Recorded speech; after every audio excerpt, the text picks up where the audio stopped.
If you need full dentures but can't deal with the endless expensive dentist visits, you need to see this. I used to hide my mouth every time I laughed. Yo, still at 20,000 just because.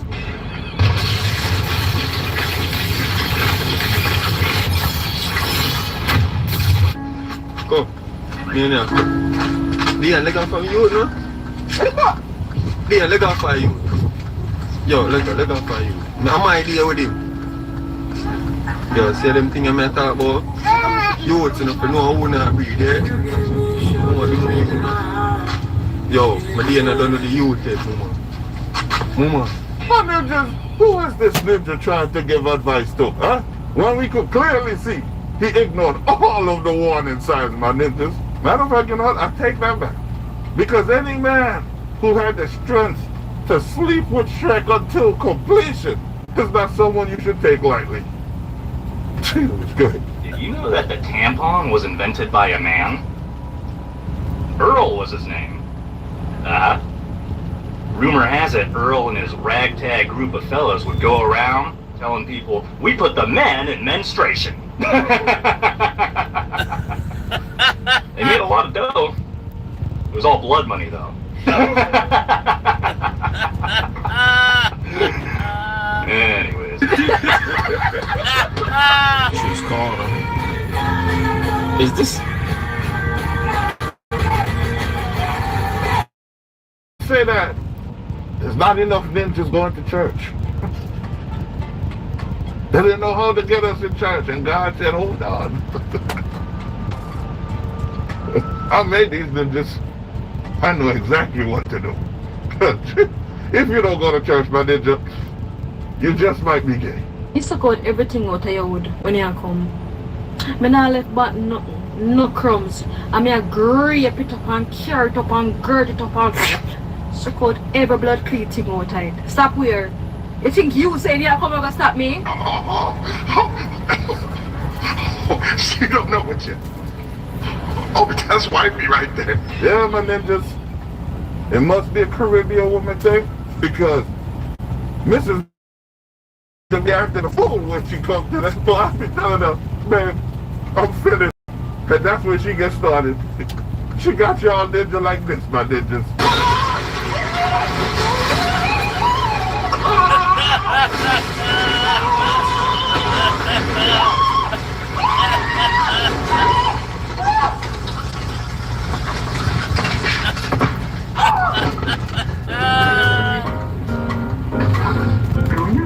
I said if it ain't snowing, I ain't going. Would you recommend women go through whole phases before being married? Why do you say that? Everyone needs a hoe phase, not even just women, men too. Get out your system, find yourself, explore. But then there are studies that show the more partners you have, the harder it becomes to find a partner. Because you keep giving yourself away. Yeah. So it's harder to connect with someone. You can still be a hoe with one person. Y'all heard what she said, my ninjas? She said a girl is going to be a hoe in and out of a relationship if she had a whole phase. And that's some real shit. Let's take a real life example, my ninjas. Take your homeboys. Your homeboys have told you about many different women they've smashed, but they've never compared Keisha to Nicole. No. But women, if she had one guy who did one thing that she loved, the next guy she gets with, she hopes and prays that that next guy does that one thing that that other guy did and more. That's how they operate, my ninjas. So if you get with a girl who has a high body count, that's you competing against 10, 15, 20 more Ds, my ninja. That's like you getting jumped by 20 guys. Could you win? Maybe. But the chances are very low, my ninjas. Si yo hago así, me split y lo dejo caer a un lado, ahí se ve la cadera toda como mal puesta. Aquí puedo poner un bloquecito y ahí la idea es que mi cadera esté así, no así, o sea, no abrirme así, porque ahí lo estaría haciendo mal y me puedo lesionar. La idea es que tú vayas bajando poco a poco y al bajar, cuando ya aquí estás abajo, es doblar. Yeah, my ninjas, I had no idea what she said. If there's one thing about them Latino women, everything they say sounds good, shit. I have no idea what she was saying, but I enjoyed every second of it. And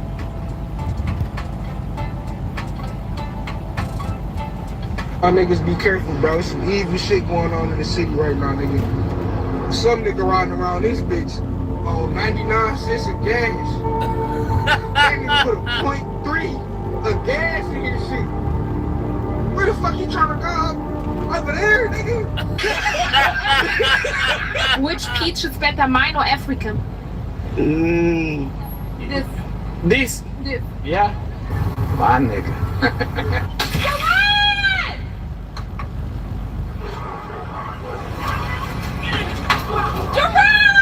What are you doing?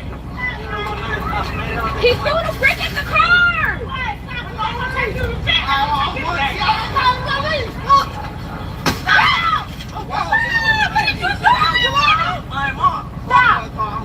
Stop! Hey, I'm gonna hurt you. I'm not gonna stop telling call the police. I'm going to tell you anyway. What happened? Call the police for no reason. I'm What gone. happened? He yanked my keys out my what's in there. Damn, did I yank her keys out her thumb? Thank you. Okay then, what you take my keys for and then give them back? Come on, stop! She already called the police. They won't let you not get it. This is what you not get. Yeah. I already called the police. I was gonna alter my ninjas, but I don't think I have to. Now I know y'all might be wondering, why would I alter? Well, for one, he gotta be gay, my ninjas, because he left from might be going to jail to him securing it. He definitely wanted to go. That's some gay shit right there. That ninja's probably one of them ninjas who dropped the soap on purpose. Let's just hope he don't meet up with the health inspector. Soap drop, nigga. Oh, you think you just gonna leave it down there? Huh? You don't waste no motherfucking soap in here. No, nigga. You ain't telling shit. I've been watching you. You ain't washed behind your ears or nothing. But I did. Look at me. See how I'm all clean. That's hygiene, nigga. You can call me the health inspector. Now pick up the soap. This is undoubtedly the most anticipated product of the year. No internet connection required. No wiring needed. Now pick up the soap.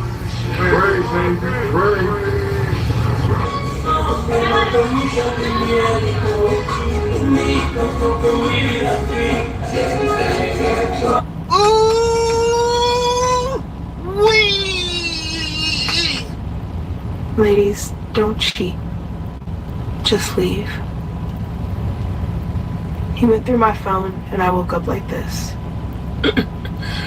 Sensational. Hey, baby, if you make me laugh, I'll give you some tonight.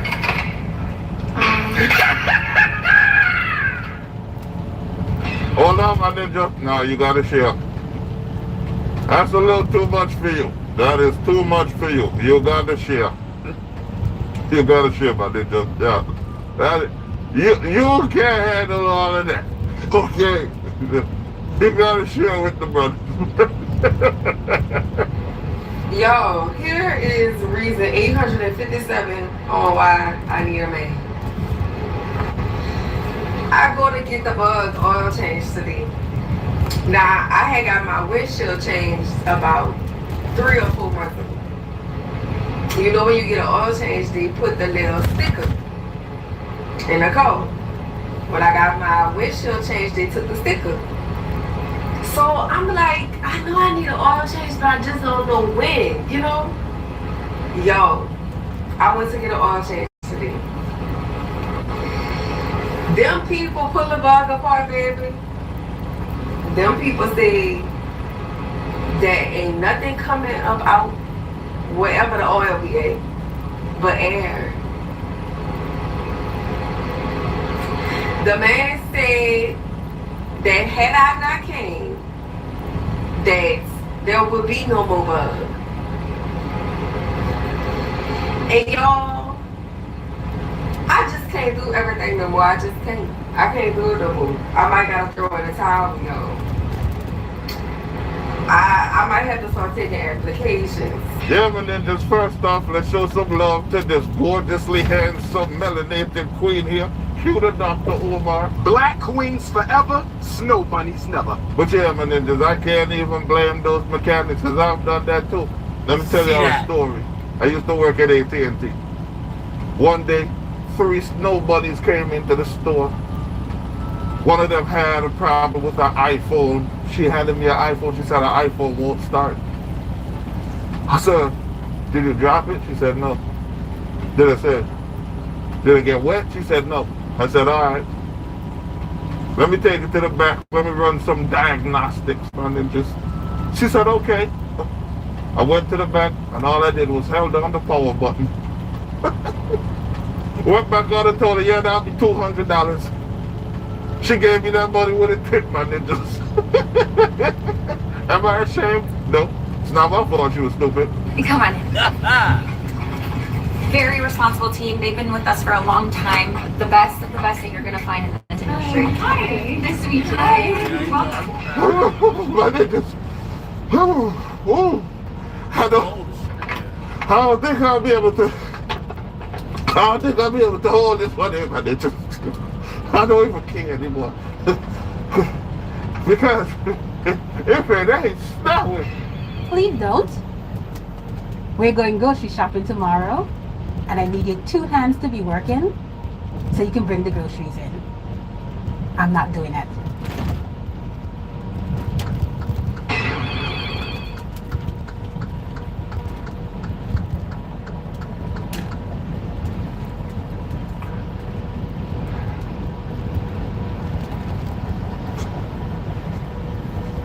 Like and subscribe, my niggas.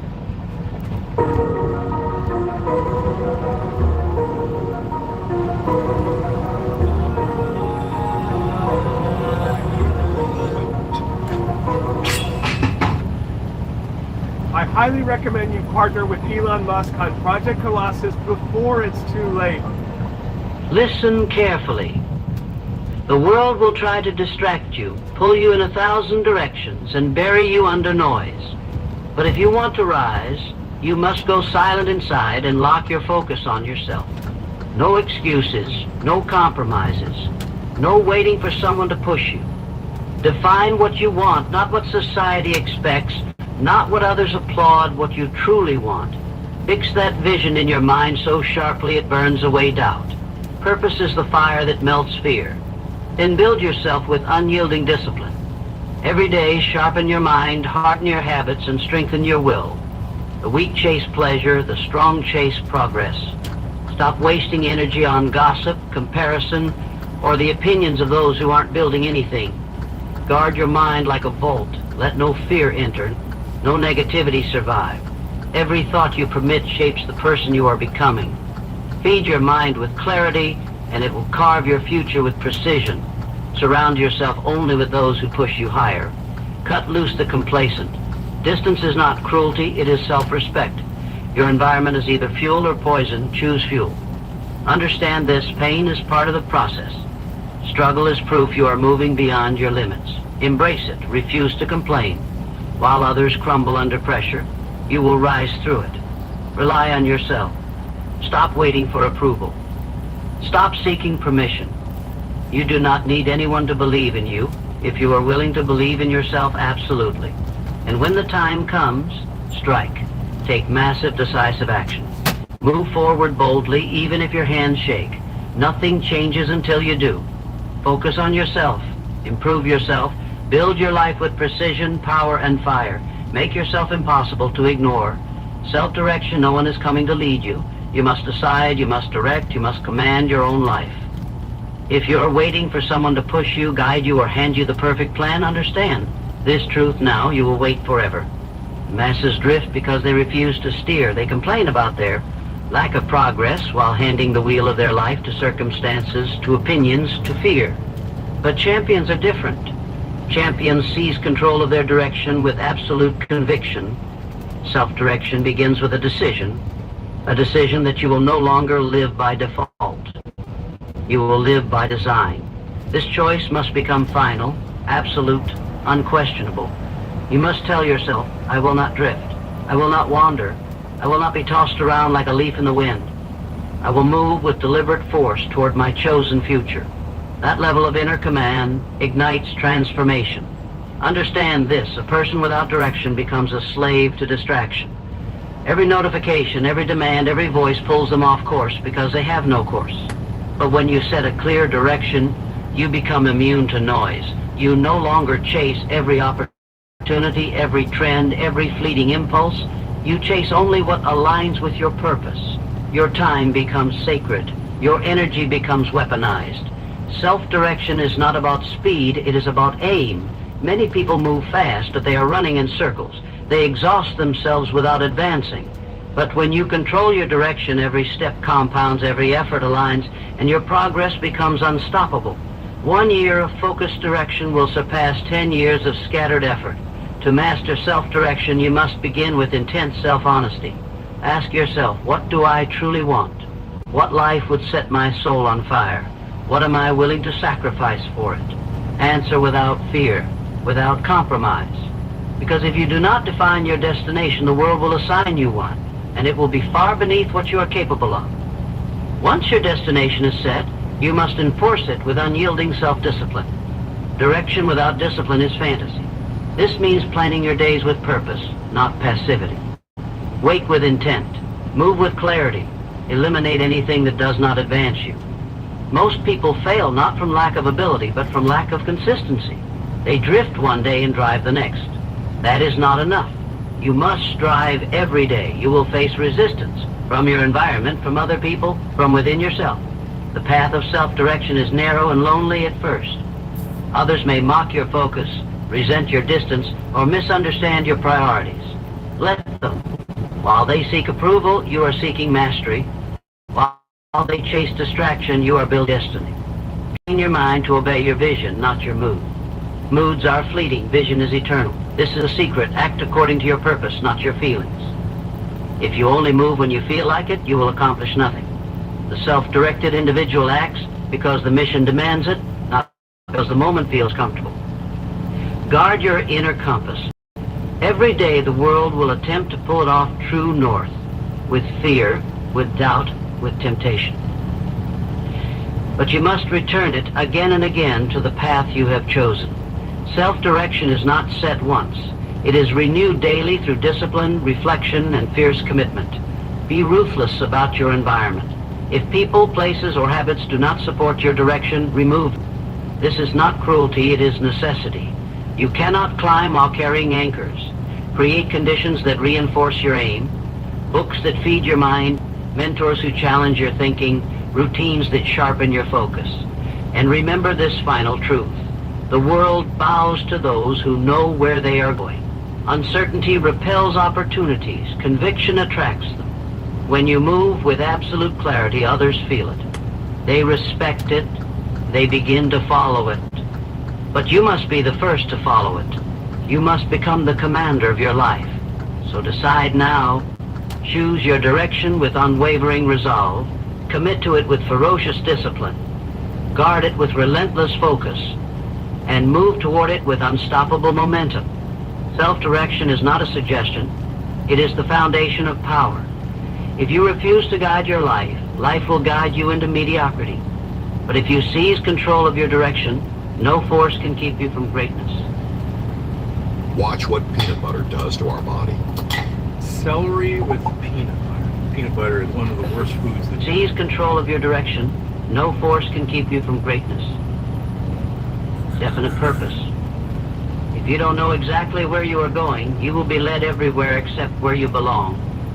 This is the silent tragedy of most lives. They wander. They work hard, they stay busy. They endure years of struggle, yet they never rise because their energy is scattered and their aim is vague. They chase everything and catch nothing. They live by reaction, not intention. But the individuals who ascend to greatness, the ones who command their destiny, all possess one unshakable trait, a definite purpose. Definite purpose is not a wish. It is not a daydream or a passing burst of motivation. It is a clear, concrete, immovable decision about who you will become, what you will achieve, and why it must happen, no matter how long it takes or how hard it becomes. Without this anchor, you will drift forever. With it, you become unstoppable. Understand this. The human mind becomes powerful only when it is directed at one aim with total commitment. Scattered energy is weak. Focused energy is lethal. When your purpose is definite, every thought sharpens, every choice aligns, and every action compounds. You stop hesitating, you stop second-guessing, you move like a force of nature because your direction is certain and your why is unshakable. But here's the truth most avoid. To define your purpose, you must strip away what the world told you to want. You must silence the noise of trends, expectations, and comparisons. Ask brutally and honestly what burns inside me, what life would make every sacrifice worth it. What am I willing to fight for, suffer for, bleed for, until it becomes real? Do not answer lightly. Do not answer quickly, because this decision will shape everything. When you finally discover it, you will feel it like a lightning strike. It will no longer be a preference. It will be a necessity. It will no longer be nice to have. It will be non-negotiable. That is when you have found your definite purpose. Once you find it, write it down, burn it into your mind, etch it into your days. Let it be the first thing you see in the morning and the last thing you think of at night. Remind yourself constantly what the mission is, why it matters, and who you must become to achieve it, because purpose fades when it is neglected. Keep it alive through constant repetition and relentless action. A definite purpose does more than drive you. It protects you. It shields you from distraction. It kills hesitation. It makes decision-making simple. If something serves the mission, you do it. If it doesn't, you don't. Most people are trapped in endless indecision because they have nothing solid to measure their choices against. You won't have that problem. Your purpose will be your compass. Be warned. The moment you declare a definite purpose, resistance will appear. Doubters will question you. Circumstances will test you. Your old habits will try to pull you back. This is where most people collapse. They confuse difficulty with impossibility. But understand this truth. Adversity is proof you are on the right path. The world does not resist the mediocre. It resists the powerful. The moment you choose a powerful purpose, the battle begins. Face it head on. Commit with absolute finality. Decide that quitting does not exist. Decide that failure is only feedback, never defeat. Decide that you are moving until you are moving. This is the kind of ferocity a definite purpose demands and rewards. Because once the world sees that you will not stop, that you will not bend, that you will not be broken, it will eventually move out of your way. Align your entire life around this purpose. Shape your habits, your routines, your environment, your associations to serve it. Every hour must feed it. Every step must. Every ounce of energy must drive it. This is a chance not by luck, but by the relentless pursuit of a single burning aim. Remember this, a person with a definite purpose becomes magnetic. Opportunities begin to appear. Resources align, people notice. Why? Because clarity is rare, and the world cannot ignore it. While others stumble in fog, you will cut through it like a blade. Your steps will be precise. Your actions will be powerful. Your results will be undeniable. So decide now. Define your purpose with steel-like clarity. Bind yourself to it with unbreakable resolve. Guard it like treasure. Feed it with discipline. Drive it with ferocity. Without a definite purpose, you will live small and die forgotten. With a definite purpose, you will become unstoppable. Relentless discipline without discipline, your dreams are nothing but decorated lies. You can talk about ambition. You can shout about potential. You can post motivational quotes until your hands go numb. But if you cannot command yourself to do what must be done, especially when you don't feel like it, you will stay exactly where you are. My daughter is being treated for leukemia. It hit me hard. It did. Being a girl dad, it really just melted my heart. It changes everything. You just feel like it, you will stay exactly where you are. Discipline is the great divider. It separates the dreamers from the doers, the talkers from the builders, the weak from the unstoppable.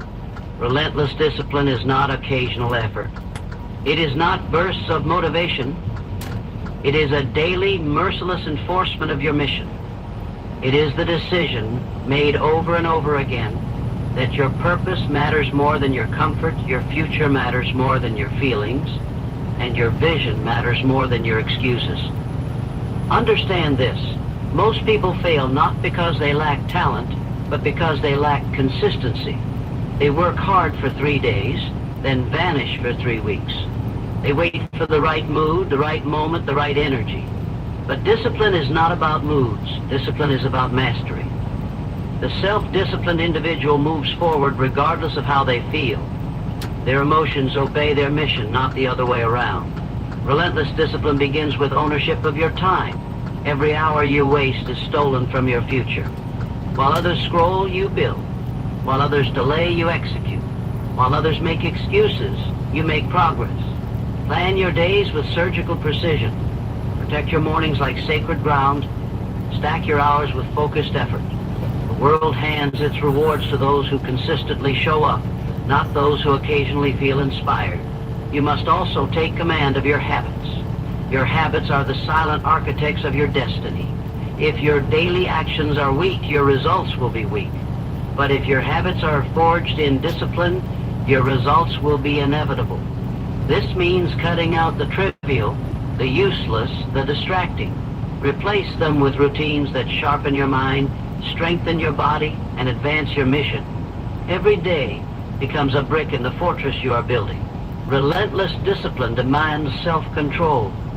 The temptation to waste time will be constant. The urge to seek comfort will whisper every hour. You must train yourself to refuse it. Each time you see weakness, you strengthen your will. Each time you resist distraction, This is how power is built. Not in leaps, but in countless small moments where you choose, it is liberation. Weak people think discipline limits them. Strong people know it frees them. It frees you from chaos, from confusion, from regret. It gives you control of your day. Crushes you. Days when results are invisible and progress feels pointless. Those are the days that decide everything. Anyone can work when it's easy. The great ones work when it's brutal. They move forward in the dark. They execute when no one is watching. They understand that greatness is built on the days most people surrender. Be ruthless with your excuses. Excuses are poison. They disguise weakness as logic. Kill them before they kill your potential. If you say you're too tired, work tired. If you say you're too busy, find the hidden hours. If you say you don't feel ready, move anyway. Readiness is irrelevant. Action is everything. Surround yourself with environments that reinforce discipline. Design your space for focus, not comfort. Build routines that leave no room for distraction. Distance yourself from people who tolerate your laziness. Be around those who expect strength, who demand excellence, who sharpen your edge. Discipline thrives in pressure and withers in complacency. And remember this, discipline must be relentless. Not once a week, not when it's convenient. Every day, every hour, every choice. It is not something you do, it is something you become.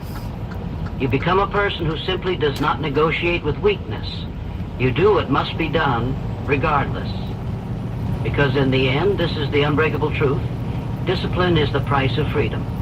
If you cannot master yourself, you will be mastered by everything else. By fear, by distraction, by failure. But if you build relentless discipline, nothing can stop you. So decide, command yourself. Execute daily, refuse compromise. Relentless discipline is the path. Walk it, and you will rise. Mental mastery. If you cannot command your mind, you will be a slave to your circumstances. Everything begins in the mind, every achievement, every failure, every decision, all are born from the thoughts you allow to dominate your mental world. The mind is your greatest weapon or your greatest enemy, and most people let theirs run wild, undisciplined, chaotic. They react to fear, they obey doubt, they feed on distractions, and they wonder why their lives are small. Mastery of the mind is the foundation of all power. Without it, you are nothing but a leaf in the storm. Mental mastery starts with control of your thoughts. Your thoughts are not harmless, they are commands. Every thought repeated becomes belief. Every belief shapes your identity, and your identity dictates your actions. If you allow negative thoughts to root in your mind, they will strangle your potential. Doubt whispers you can't. Fear screams you'll fail. If you let them speak unchallenged, they will become your truth. You must fight them like enemies. Replace them instantly with thoughts of strength, certainty, and victory. Understand this, what you dwell on expands. If you feed your mind on problems, you multiply them. If you feed your mind on possibilities, you multiply solutions. Choose your focus with precision. Guard it with ferocity. Build the habit of directing your mind toward what builds you, never what breaks you. This is not delusion, it is discipline. You are not ignoring reality, you are shaping it. Mental mastery demands emotional control. Most people are puppets to their emotions. Happy when things go well, broken when they don't. The powerful are different. They feel emotion but do not obey it. They remain centered in chaos, composed under pressure, focused in storms. They do not let anger derail them or fear freeze them. They act from principle, not mood. This is strength, this is power. This is the mind forged into steel. Silence the noise of the world. The modern world is a battlefield of distraction. Endless opinions, headlines, gossip, digital noise designed to fracture your focus. Weak minds are scattered here. Strong minds build fortresses. Create mental silence. Disconnect often. Spend time alone with your thoughts. Read what strengthens you. Listen only to voices that sharpen you. Every piece of input is either feeding your mind or poisoning it. Choose with ruthless care. Mental mastery also requires self-awareness. You must know your patterns, your triggers, your weaknesses. You cannot master what you refuse to face. Study yourself like a strategist studies an opponent. Where does your focus break? Where does your fear rise? Where does your discipline crumble? Expose your mental weaknesses and attack them until they break. The mind you do not understand will always control you, and you must build mental resilience. Life will attack you. Plans will fail. People will betray you. The weak collapse under this. The strong use it as fuel. Train your mind to interpret adversity as training, not tragedy. When setbacks hit, ask not why me, but how can this make me stronger? This simple shift turns every hardship into a weapon in your hands. Pain becomes power. Struggle becomes strength. Mental mastery is not achieved once. It is maintained daily. Just like the body, the mind must be trained. Sharpen it with reading, reflection, and challenges. Push it beyond its comfort zone. Demand focus when it wants to drift. Demand calm when it wants to panic. Demand courage when it wants to retreat. Become the commander of your inner world through constant, relentless training. Understand this final truth. Your outer world will always rise or fall to match your inner world. If your mind is chaotic, your results will be chaotic. If your mind is disciplined, focused, and unbreakable, your results will reflect it. Weak erections? Check out this chewable mint. You know you don't have to come all the way to the pharmacy. What is it? Here, this is about this online intake form on your phone. Oh, hips. That's through him. 3 reasons why my husband was prescribed this dual action method. 1, trouble getting an erection. The night kept ending before it had even begun. 2, trouble keeping an erection. And unbreakable, your results will reflect it. This is why mental mastery is not optional. It is the root of everything you will ever build. So take control, direct every thought, command every emotion, reject every distraction, train until your mind obeys you absolutely. Because until you master your mind, you will be ruled by everything outside you. But once you master it, nothing outside you can stop you. Personal growth first. If you do not evolve, you will be eliminated. This is the law of life. You grow or you get left behind. The world does not wait for the stagnant. It does not reward the comfortable. It only elevates those who are expanding, sharpening, strengthening, and yet most people spend their lives chasing external achievements while remaining internally weak. They want bigger results without becoming bigger people. They demand success while clinging to small habits, small thinking, and small standards. This is why they stay trapped. You must flip your focus. Prioritize personal growth above everything else. Because every goal, every victory, every breakthrough depends on who you are. And who you are is built through relentless growth. Stop asking, how can I get more? And start asking, how can I become more? That single shift will transform your destiny. Personal growth starts with brutal self-honesty. You must face where you are weak, where you are undisciplined, where you are ignorant. Do not defend your limitations. Destroy them. Do not excuse your flaws. Attack them. begins when you stop lying to yourself about who you are and start building who you must become. Then commit to daily self-education. The mind is your primary tool, and most people let theirs rust. Feed it with powerful books, challenging ideas, and deep thinking. Never let a day pass without sharpening your understanding. While others drown in entertainment, you must rise in education. The greater your mind becomes, the greater your future becomes. Knowledge fuels confidence, and confidence fuels action. Prioritize skill building. Dreams collapse when they rest on weak skills. Every field rewards mastery, not mediocrity. Choose the skills that will advance your mission and train them relentlessly. Repetition is power. Discipline is the path. While others play, you must practice. While others coast, you must sharpen. Every hour you invest into your abilities becomes a weapon in your hands. Personal growth also demands emotional maturity. Growth is not only about intellect, it is about strength of character. You must learn to control your reactions, stay calm under pressure, and move forward through criticism. Weak people collapse when judged. Strong people rise above it. Stop seeking validation and start seeking transformation. Your worth is proven by your progress, not by anyone's approval. Understand this truth: growth requires discomfort. You cannot rise while staying comfortable. Comfort is the enemy of progress.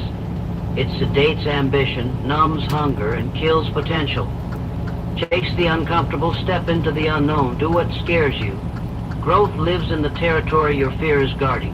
Every time you break through fear, you expand who you are, and that expansion makes everything else possible. Guard your environment. Your surroundings either accelerate your growth or suffocate it.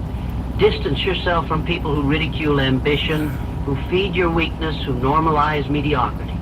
Surround yourself with those who challenge you, who demand your best, who ignite your drive. Energy is contagious. Choose the energy that builds you, not the energy that breaks you. And you must embrace continuous self-renewal. Growth is not something you do for a while, it is a lifelong obsession. Never settle, never declare you've arrived. The moment you stop improving is the moment you start declining. Tear down the outdated version of yourself and rebuild stronger over and over again. Reinvent, upgrade, advance. This is how you stay ahead while others decay. Understand this: your income, your influence, your impact, they will never exceed your level of personal growth. If you remain small inside, your results will stay small outside. But when you expand who you are, your discipline, your knowledge, your mindset, your capacity, every external reward will rise to match it. This is why personal growth must come first. Not money, not recognition, not applause. Growth first. Because growth makes you into the kind of person who can create everything else. So decide now. Commit to growth like your life depends on it, because it does. Read, train, reflect, challenge, build. Destroy the old version of you every day and replace it with a stronger one. If you outgrow who you were yesterday every single day, nothing can stop who you become tomorrow. The people you choose to stand beside you will either sharpen your edge or dull your blade. Choose wisely. Life is a battlefield of choices, and few choices are as powerful or as dangerous as the company you keep. Every conversation you entertain, every circle you step into, every relationship you allow to take root in your world is shaping you. Selective association is not about arrogance or isolation. It is about guarding the mental, emotional, and spiritual ecosystem that fuels your growth. The people around you are either watering your vision or poisoning it. They are either challenging you to rise or quietly pulling you down. If you truly want to ascend to your highest potential, you must learn the discipline of being ruthlessly selective about who gets access to your mind, your time, and your energy. This is not optional. It is survival for the ambitious. Mediocrity is contagious. It whispers in casual conversations, hides in jokes that mock ambition, and lurks in the silence of those who never cheer for your wins. If you stay too long around people who have settled for less, you will unconsciously start lowering your own bar. Their excuses will start to sound reasonable. Their comfort zones will... Their lack of urgency will slowly eat away at your fire. That is why selective association is a form of self-defense. When you surround yourself with people who expect more from themselves, their very presence forces you to elevate. This is a filtered shower head, and these are the filter beads. They remove harmful stuff from your water. But this newly designed shower head also provides a great shower experience. So what's so special about this filter? This shower head instantly removes chlorine from your tap water. Yourself with people who expect more from themselves, their very presence forces you to elevate. Their discipline, their focus, their drive becomes the new normal, and you are compelled to rise to match it. The human mind is wired to mirror its environment. Build an environment worth mirroring. Selective association is also about protecting your energy. Your energy is the currency of your destiny. Every draining conversation, every toxic relationship, every unaligned interaction is a silent theft of your future. You cannot afford to keep entertaining people who constantly demand emotional labor but offer no encouragement, who take your time but never bring value, who celebrate your failures but go silent on your wins. These people are emotional anchors.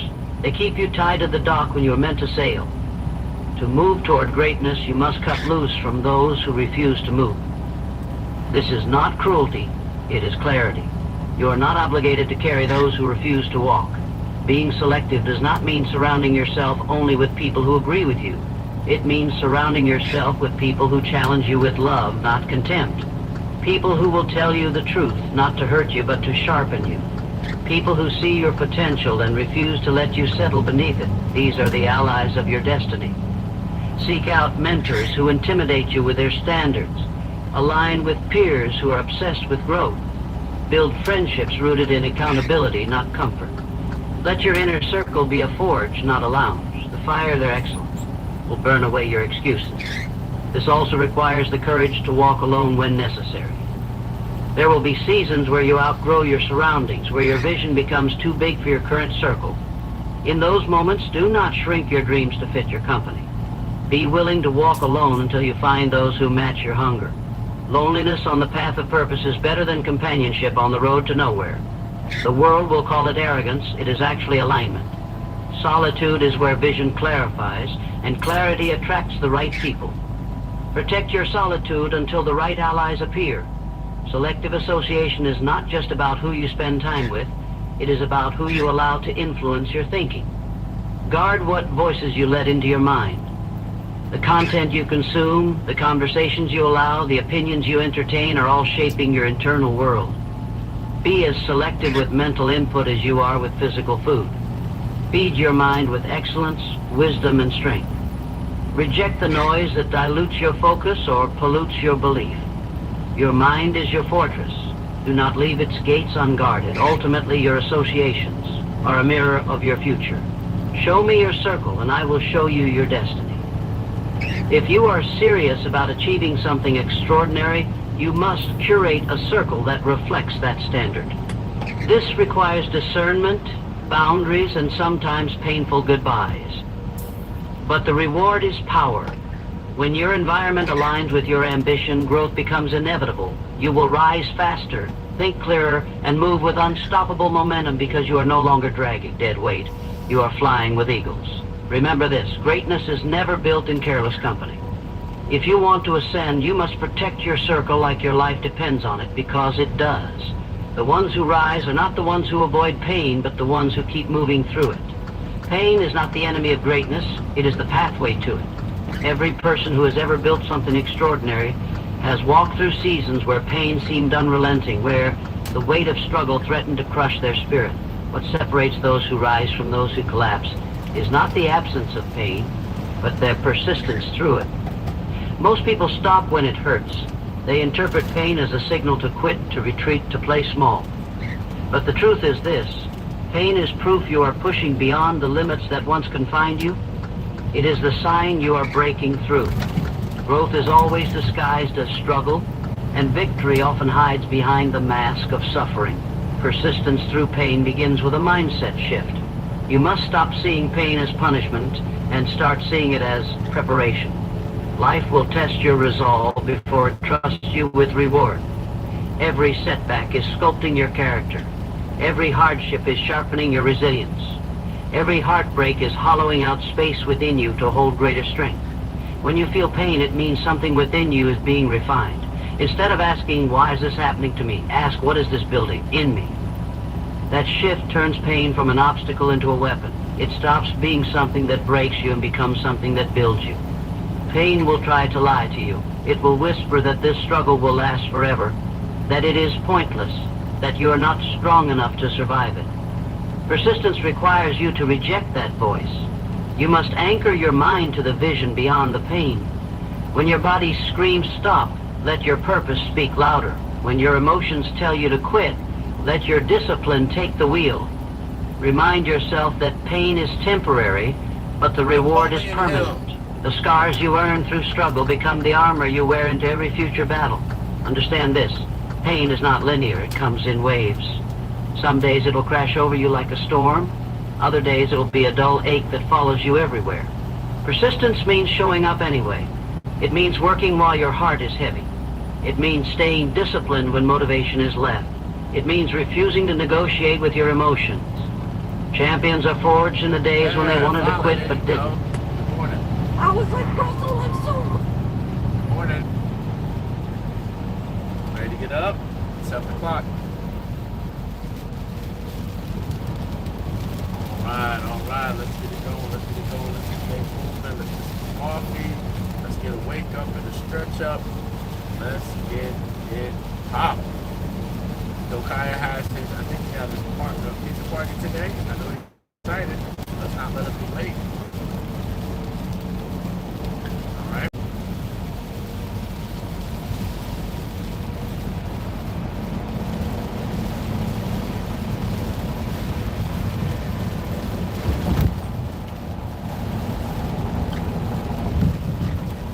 Hey, good morning. How you feeling? Brave and strong? I am. I become. Focus goes. Focus goes. Focus goes. And where energy flows,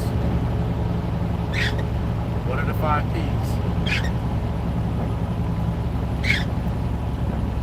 Alright, if it's to be, hey,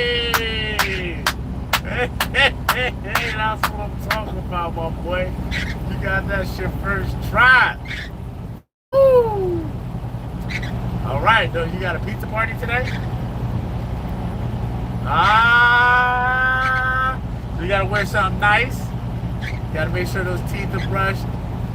That face is washed. You get a shower last night? Or you gonna take one this morning?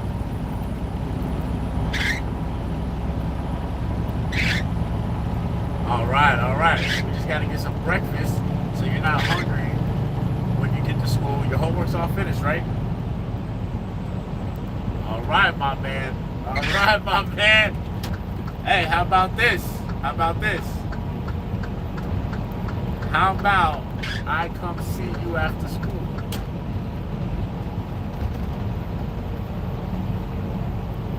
Alright, so when you go to school, I need you to go straight home after school, okay? And then I'll come get you after that, probably around 4 o'clock. Alright, around 4 o'clock, I'll see you then. I need you to have a great day. Make sure you go home and do your homework right away because I expect your homework to be done before I come get you so we can go have fun. Alright, so what are you going to do when you come home?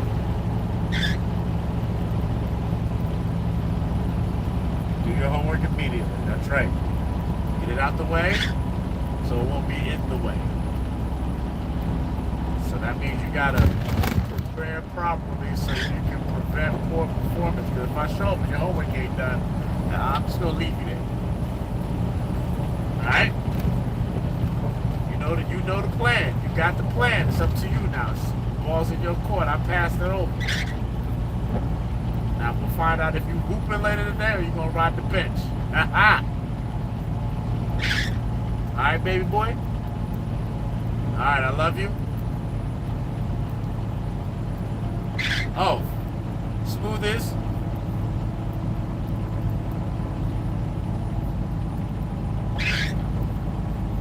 And fastest. Now get to school and whoop some ass, my boy. Let's go. You ready? All right. I love you. Later.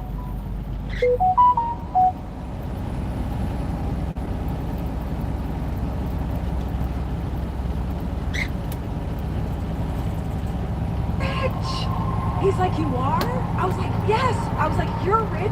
What do I do with all this money? Champions are forged in the days when they wanted to quit but didn't. The world only sees their triumphs. They forget the nights those same champions cried, bled, and still got up to fight again. To persist through pain, you must simplify your focus. In seasons of suffering, thinking too far ahead can crush you. The mountain will look too high. The road will feel endless. Instead, focus on the next small step. Break the battle down to moments you can win. Win the morning, win the hour, win this single rep, this single call, this single page, this single push. String together small victories until they carry you out of the darkness. Progress, not speed, is the mark of resilience. Moving slowly through pain is still moving, and movement is power. Pain also reveals who truly stands with you. Some people will vanish when your fire dims. Others will try to convince you to stop. Those who remind you... Hey, Clutch and Stick. I appreciate the kind words this morning. Yeah, definitely. Andrew Carnegie's that guy, man. And without him and Napoleon Hill and a bunch of other gentlemen that I like to listen to, we're going to listen to all of them over here. Come visit in the morning. Get a little pep in your step. We're going to play some Earl Nightingale tomorrow. Still capable of pushing further. You are not weak because you hurt. You are powerful because you keep moving despite it. Each time you persist through pain, you prove to yourself that you are stronger than the storm trying to stop you. That proof becomes fuel. It becomes self-belief so unshakable that no future hardship can uproot it. One day the pain will end, but the strength you gain by enduring it will remain. What once felt like suffering will become your story of triumph. What once felt like breaking will be revealed as building. Your scars will not be symbols of defeat. They will be proof that nothing could stop you. So keep going. Bleed if you must, cry if you must, crawl if you must. But keep moving. Pain cannot defeat a heart that refuses to stop beating for its purpose. The moment you stop waiting for others and decide to depend fully on yourself, your power awakens. The world conditions people to wait for permission, for approval, for validation. They hesitate, hoping someone will come and hand them their destiny. But the truth is brutal and liberating. No one is coming. Self-reliance is the foundation of all personal power. It is the decision to stop outsourcing your future to the opinions, actions, or resources of others. It is the bold declaration that your life is your responsibility, fully and completely. We're doers over here. Stop waiting and choose to rely on your own mind, your own hands, and your own will. You gotta go. You gotta go. Self-reliance begins with ownership. I was only 7 when my cruel stepsister brutally smacked me and disfigured me permanently. You become unstoppable. Self-reliance begins with ownership. Every result in your life, good or bad, is a reflection of your choices, your effort, your discipline. People blame circumstances or other people. Don't take full responsibility. They say, if it is to be, it is up to me. That mindset destroys excuses and creates momentum. You stop complaining because complaints solve nothing. You stop waiting for perfect conditions because perfection never arrives. You act, you adapt, and you build, even if you must start with scraps. This ownership mindset transforms obstacles into stepping stones because you stop expecting anyone else to remove them. Depending on others makes you fragile. It gives away your power. When your confidence is tied to someone else's approval, you are their prisoner. When your progress depends on their support, you are chained to their limitations. Self-reliance cuts those chains. It makes you resilient, adaptable, and fearless. When you rely on yourself, setbacks cannot stop you. They only test you. Rejection cannot crush you. It only redirects you. because you know the outcome depends not on the world's permission, but on your persistence. Self-reliance does not mean isolation, it means strength. It means you can stand alone if necessary, and you can stand tall among others without leaning on them. It is the ability to walk alone without feeling lonely, to be self-directed without becoming arrogant, to respect others while refusing to surrender your direction. It gives you clarity. You accept help with gratitude, but you never wait for it. You welcome support, but you never depend on it. Building self-reliance requires mental toughness. You must trust your judgment even when no one agrees with you. You must take action despite fear, despite uncertainty, despite the risk of failure. Fear feeds on dependency. When you rely on others, fear multiplies. Fear of losing them, fear of disappointing them, fear of standing alone. But when you rely on yourself, fear shrinks. It has nothing to hold on to. You know that even if you fall, you will get back up on your own strength. That confidence is unshakable because it comes from within.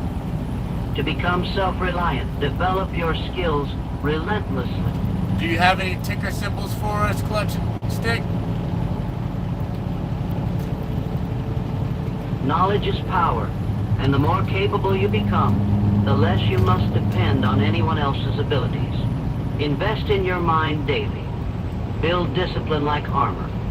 Sharpen your problem-solving instincts. The stronger your mind, the freer you become.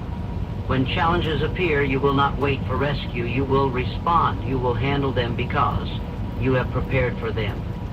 This inner competence is what makes reliance so powerful. You occur out of malice, but because your independence reminds them of their dependence. Ignore them. Their fear is not your problem. Walk alone if you must. Solitude is not weakness. It is the proving ground of strength. Every great achiever has endured seasons where they stood alone, misunderstood, underestimated, even ridiculed. But they stayed rooted in their own belief. They trusted their vision when no one else could see it. That is the essence of self-reliance. Self-reliance also sharpens your identity. When you stop bending for approval, you stop living by other people's scripts. You begin living by your own design. You speak with clarity, act with certainty, and move with purpose. You become immune to the noise, the opinions, the distractions. You are not swayed by the crowd because you do not need the crowd. Your validation comes from progress, not praise. Your confidence comes from action, not applause. That inner certainty makes you untouchable. Remember this, no empire is built on borrowed strength. Every extraordinary life stands on the foundation of personal responsibility and self-trust. If you want to build something lasting, stop waiting for help. Stop seeking permission. Stop needing approval. Decide that your success depends solely on your will, your work, and your refusal to quit. Be your own engine. Be your own fuel. Be your own rescue. Because the moment you choose to rely fully on yourself, the world can no longer stop you. Nothing changes until you move, massively, decisively, and without hesitation. Ideas don't change your life. Dreams don't change your life. Wishing, hoping, visualizing, all of it is meaningless until you translate it into action. And not just small, hesitant action, massive action. The kind of relentless movement that forces progress, the kind that breaks resistance, the kind that leaves no space for doubt to survive. Too many people spend their lives preparing, planning, waiting for perfect timing, trying to gather more confidence before they begin. But confidence does not come before action. It is built through action. Waiting is the death of momentum. If you want to transform your life, you must move now and you must move boldly. Massive action begins with a decision, not a half-hearted wish, but an unshakable commitment. When you decide with total clarity, hesitation dies. Most people never decide. They flirt with their goals, dabble in their ambitions, and wonder why nothing changes. Decide that you will succeed or you will die trying. Burn the escape routes. Cut off the path back to mediocrity. When you remove the option of retreat, action becomes the only direction left. That level of commitment ignites a force within you that fear cannot touch. Understand this, massive action is uncomfortable. It disrupts your old patterns. It will exhaust you, stretch you, and demand more than you think you have. But this is how breakthroughs are born.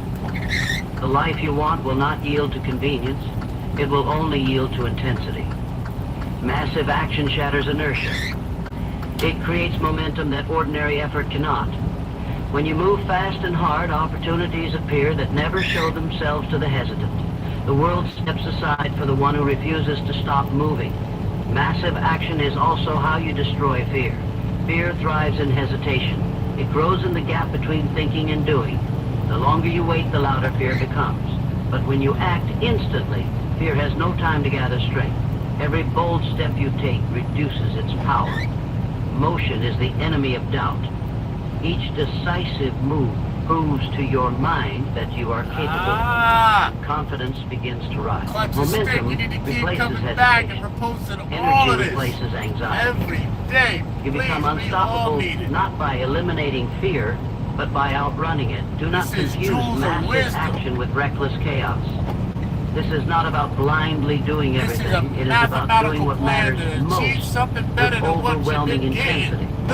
Identify the few actions that move the needle and attack them with full force. Cut distractions. Eliminate busy work. Focus on results, not activity. A lion does not chase every animal in the jungle. It stalks its prey and strikes with all its power. Speed and precision.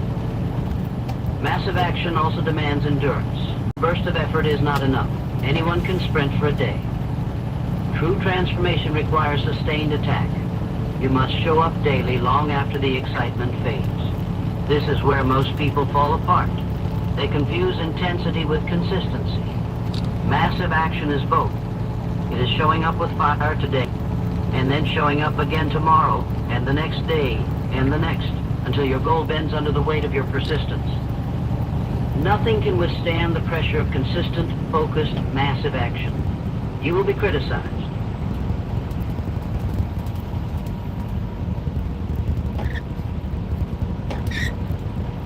Cole, he's my miracle child.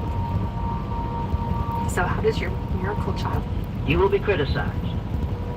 When you move fast and bold, the slow will resent you. They will call you obsessive, impatient, unrealistic. Ignore them. They are defending their comfort, not protecting your potential. You are not here to be comfortable, you are here to conquer. Progress has always looked unreasonable to the stagnant. Let their doubt fuel your drive.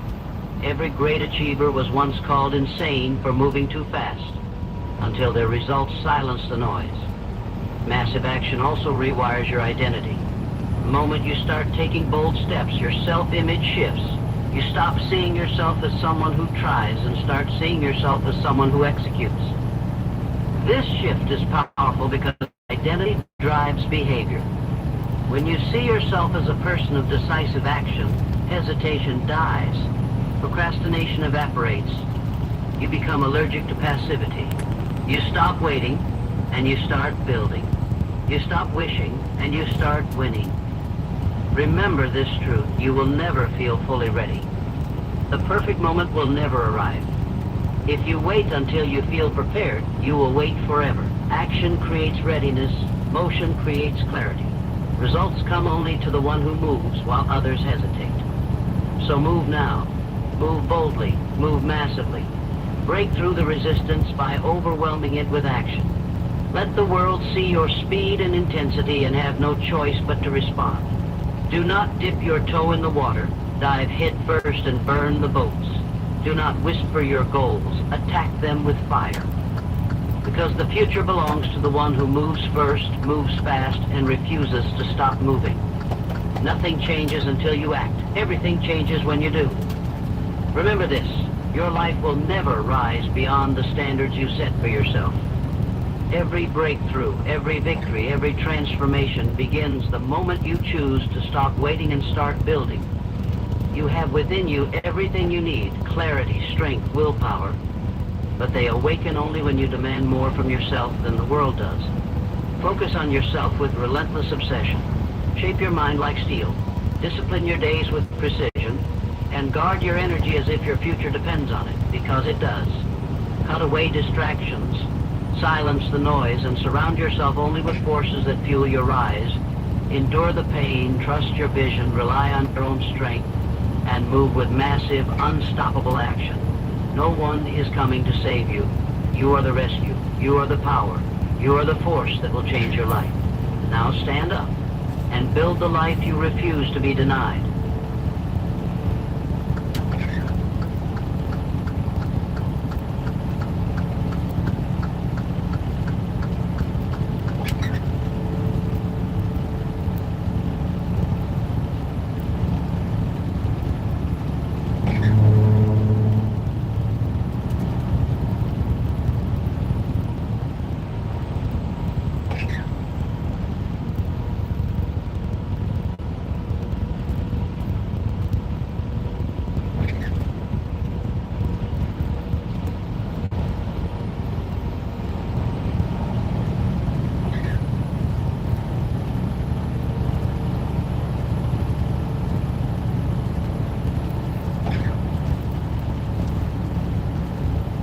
Clutch and Stick, how do you feel about SSAs, a health savings account?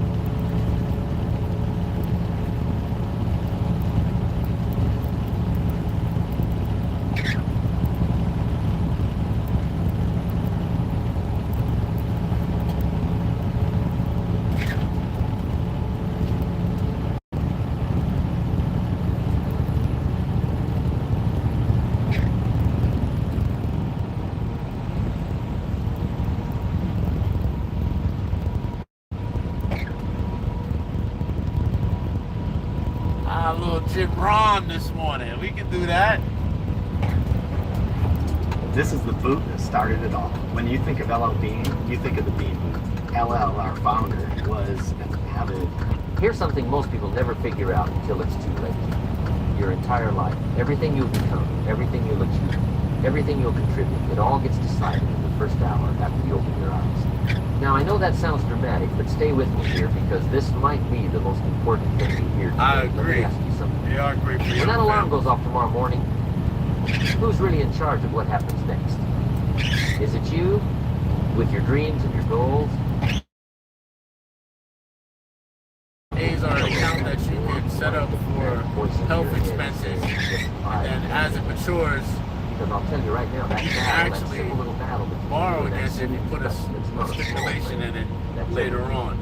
You know what I learned As after all these years of studying successful people?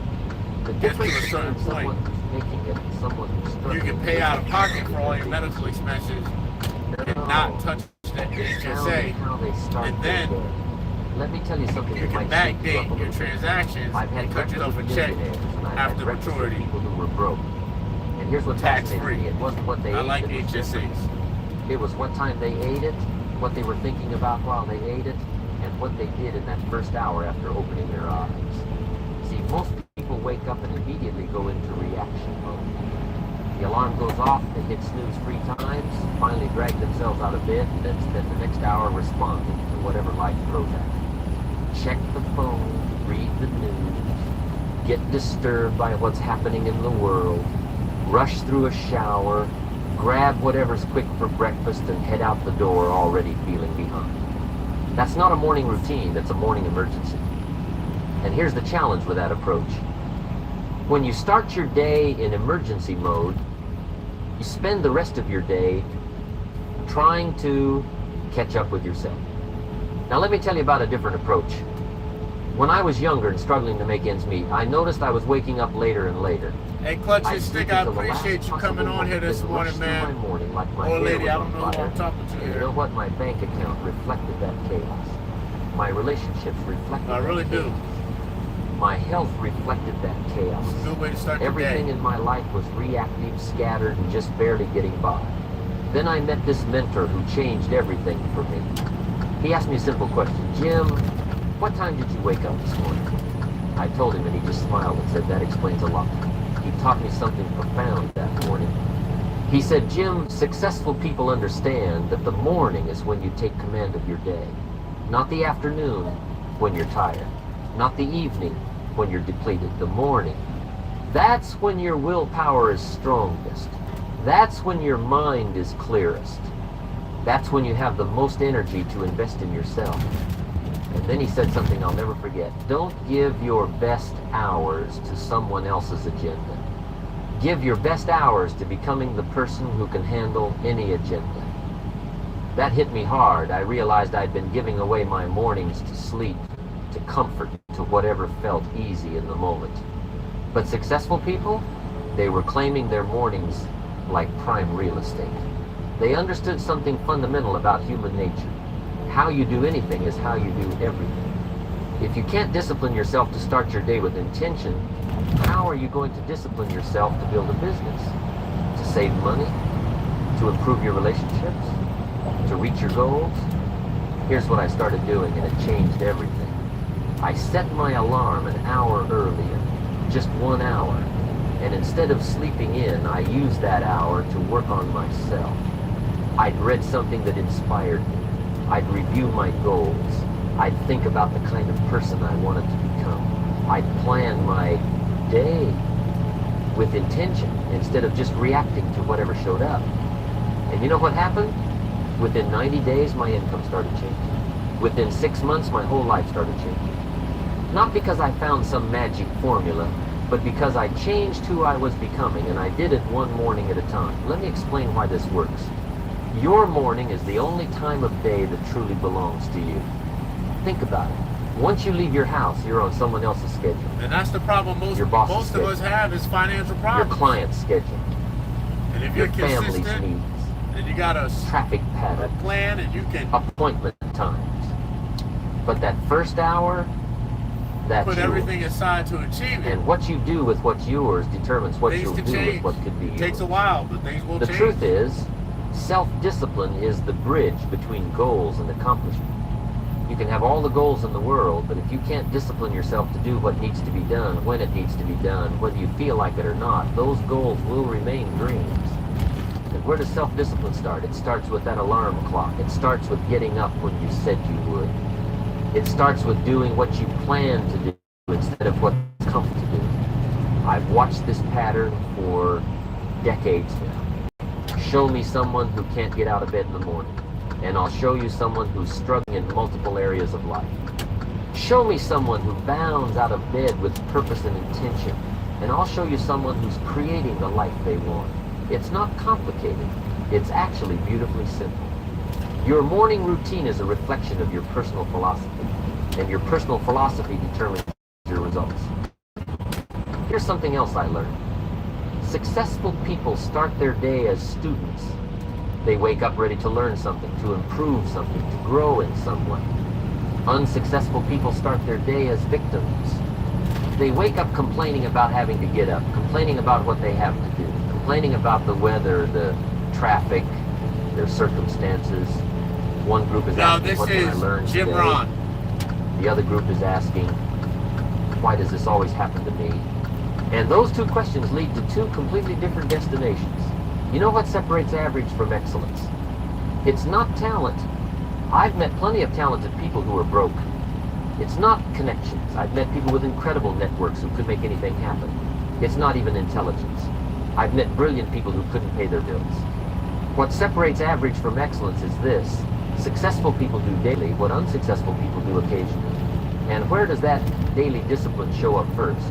In the morning. If no one ever taught you how to manage your money, where you're secretly ashamed of where you're at financially, this is for you. Does that daily discipline show up first? In the morning. Think about the power of this. If you invest one focused hour every morning working on yourself, reading, learning, planning, preparing your mind, that's 7 hours a week. That's 30 hours a month. That's 365 hours a year. Do you know what happens when you invest 365 hours a year in personal development while everyone else is hitting the snooze button? You become a different person. And when you become a different person, you attract different opportunities, make different decisions, get different results. The morning isn't just another part of your day. It's the command center. It's where you set the emotional tone, the mental frequency, and the spiritual direction for everything that follows. If you start your morning rushed, stressed, and reactive, that's the energy you carry into your work, your relationships, your decisions. But if you start your morning peaceful, purposeful, and proactive, that becomes your operating system for the day. Let me give you something practical. Those first 60 minutes after you wake up are the most valuable 60 minutes of your entire day. Not because of what you can produce in that hour, but because of what you can become in that hour. See, production is important, but becoming is essential. You can't produce more until you become more. And you become more by investing in yourself when everyone else is sleeping and scrolling or stumbling through their morning in a fog. Here's the challenge most people face. They know they should have a better morning routine, but they don't know where to start, so let me make it simple. Don't try to become a different person overnight. Just wake up 30 minutes earlier tomorrow. That's it, 30 minutes. And in those 30 minutes, do something that feeds your mind, your spirit, or your body. Read 10 pages of a good book. Write down 3 things you're grateful for. Review your goals. Stretch. Pray. Whatever speaks to you, but make it intentional. And here's what you'll notice. Those 30 minutes will start to change how you feel about yourself. When you do what you said you would do, you build self-trust. When you invest in yourself before you invest in anyone else's agenda, you build self-respect. When you start your day with purpose instead of panic, you build confidence. And those invisible deposits, self-trust, self-respect, confidence, those are the foundation of every visible success you'll ever achieve. The morning advantage isn't about becoming superhuman. It's about becoming intentional. It's about understanding that how you greet the day determines how the day greets you back. It's about recognizing that you're either designing your life or you're being designed by your circumstances, and that battle is won or lost before 9 in the morning. So here's my question for you. What's your morning telling the world about who you are and who you're becoming? Is it saying, I'm serious about my life and my future? Or is it saying, I'll get to my dreams when I feel like it? Because I promise you this, your morning routine is writing your autobiography one day at a time.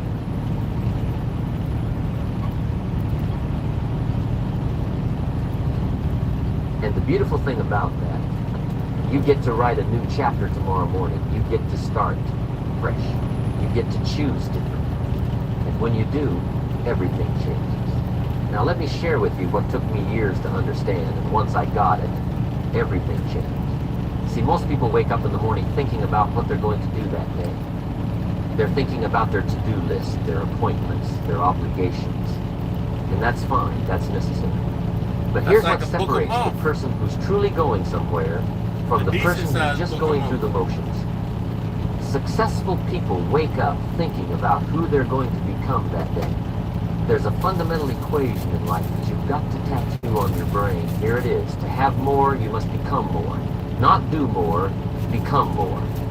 See, a lot of people think if they just work harder, put in more hours, hustle more, they'll get different results.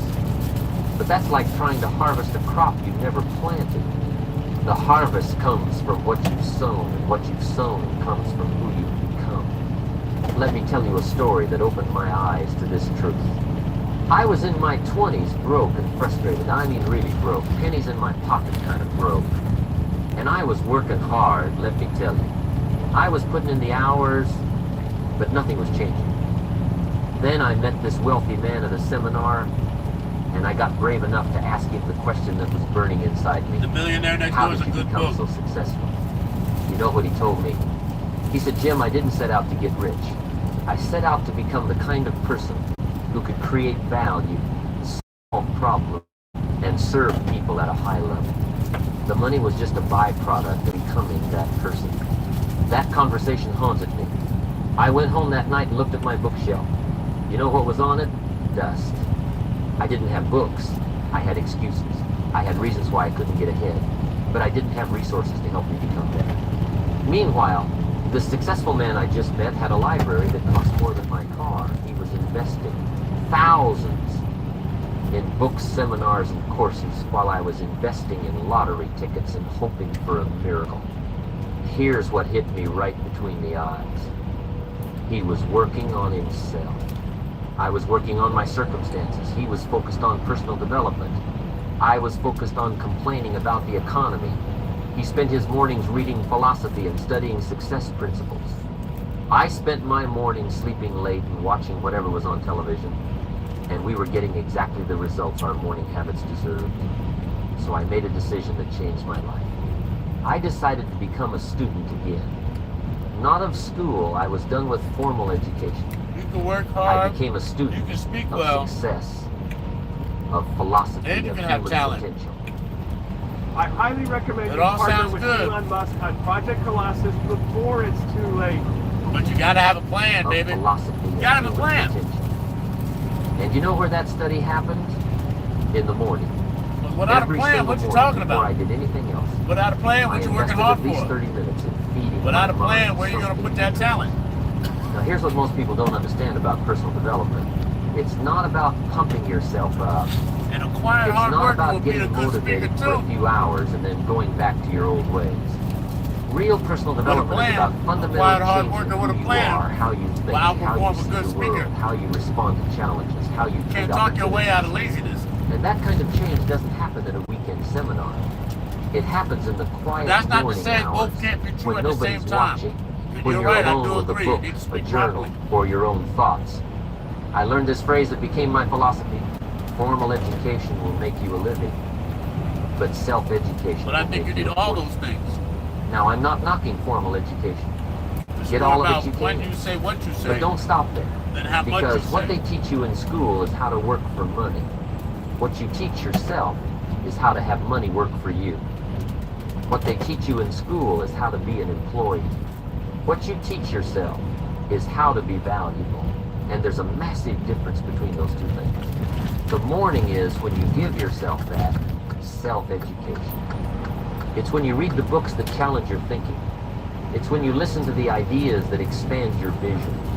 It's when you study the people who've achieved what you want to achieve and you ask yourself, what do they know that I don't know? What do they do that I'm not doing? Who have they become that I haven't become yet? Here's a truth that'll set you free if you let it. You can't change the seasons, but you can change yourself. Winter is coming whether you like it or not. Summer is coming whether you're ready or not. The economy will do what it does. The market will fluctuate.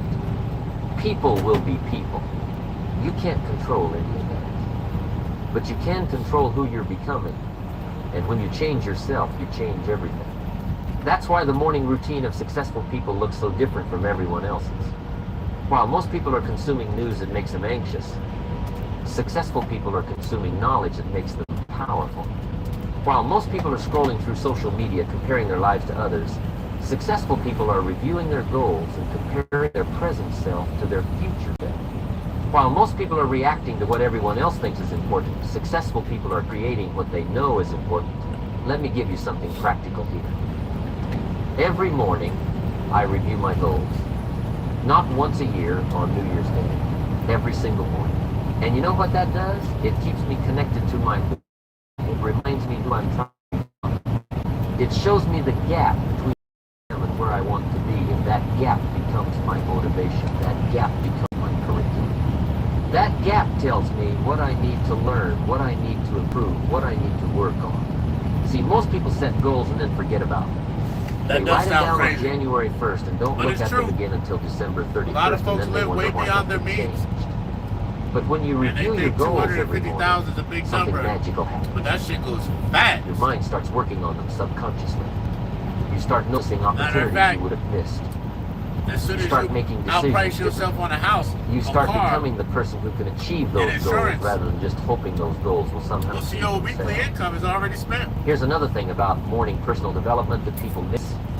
It's not just And about then you what got you put into your bad mind, it's coffee about what habit. you keep out.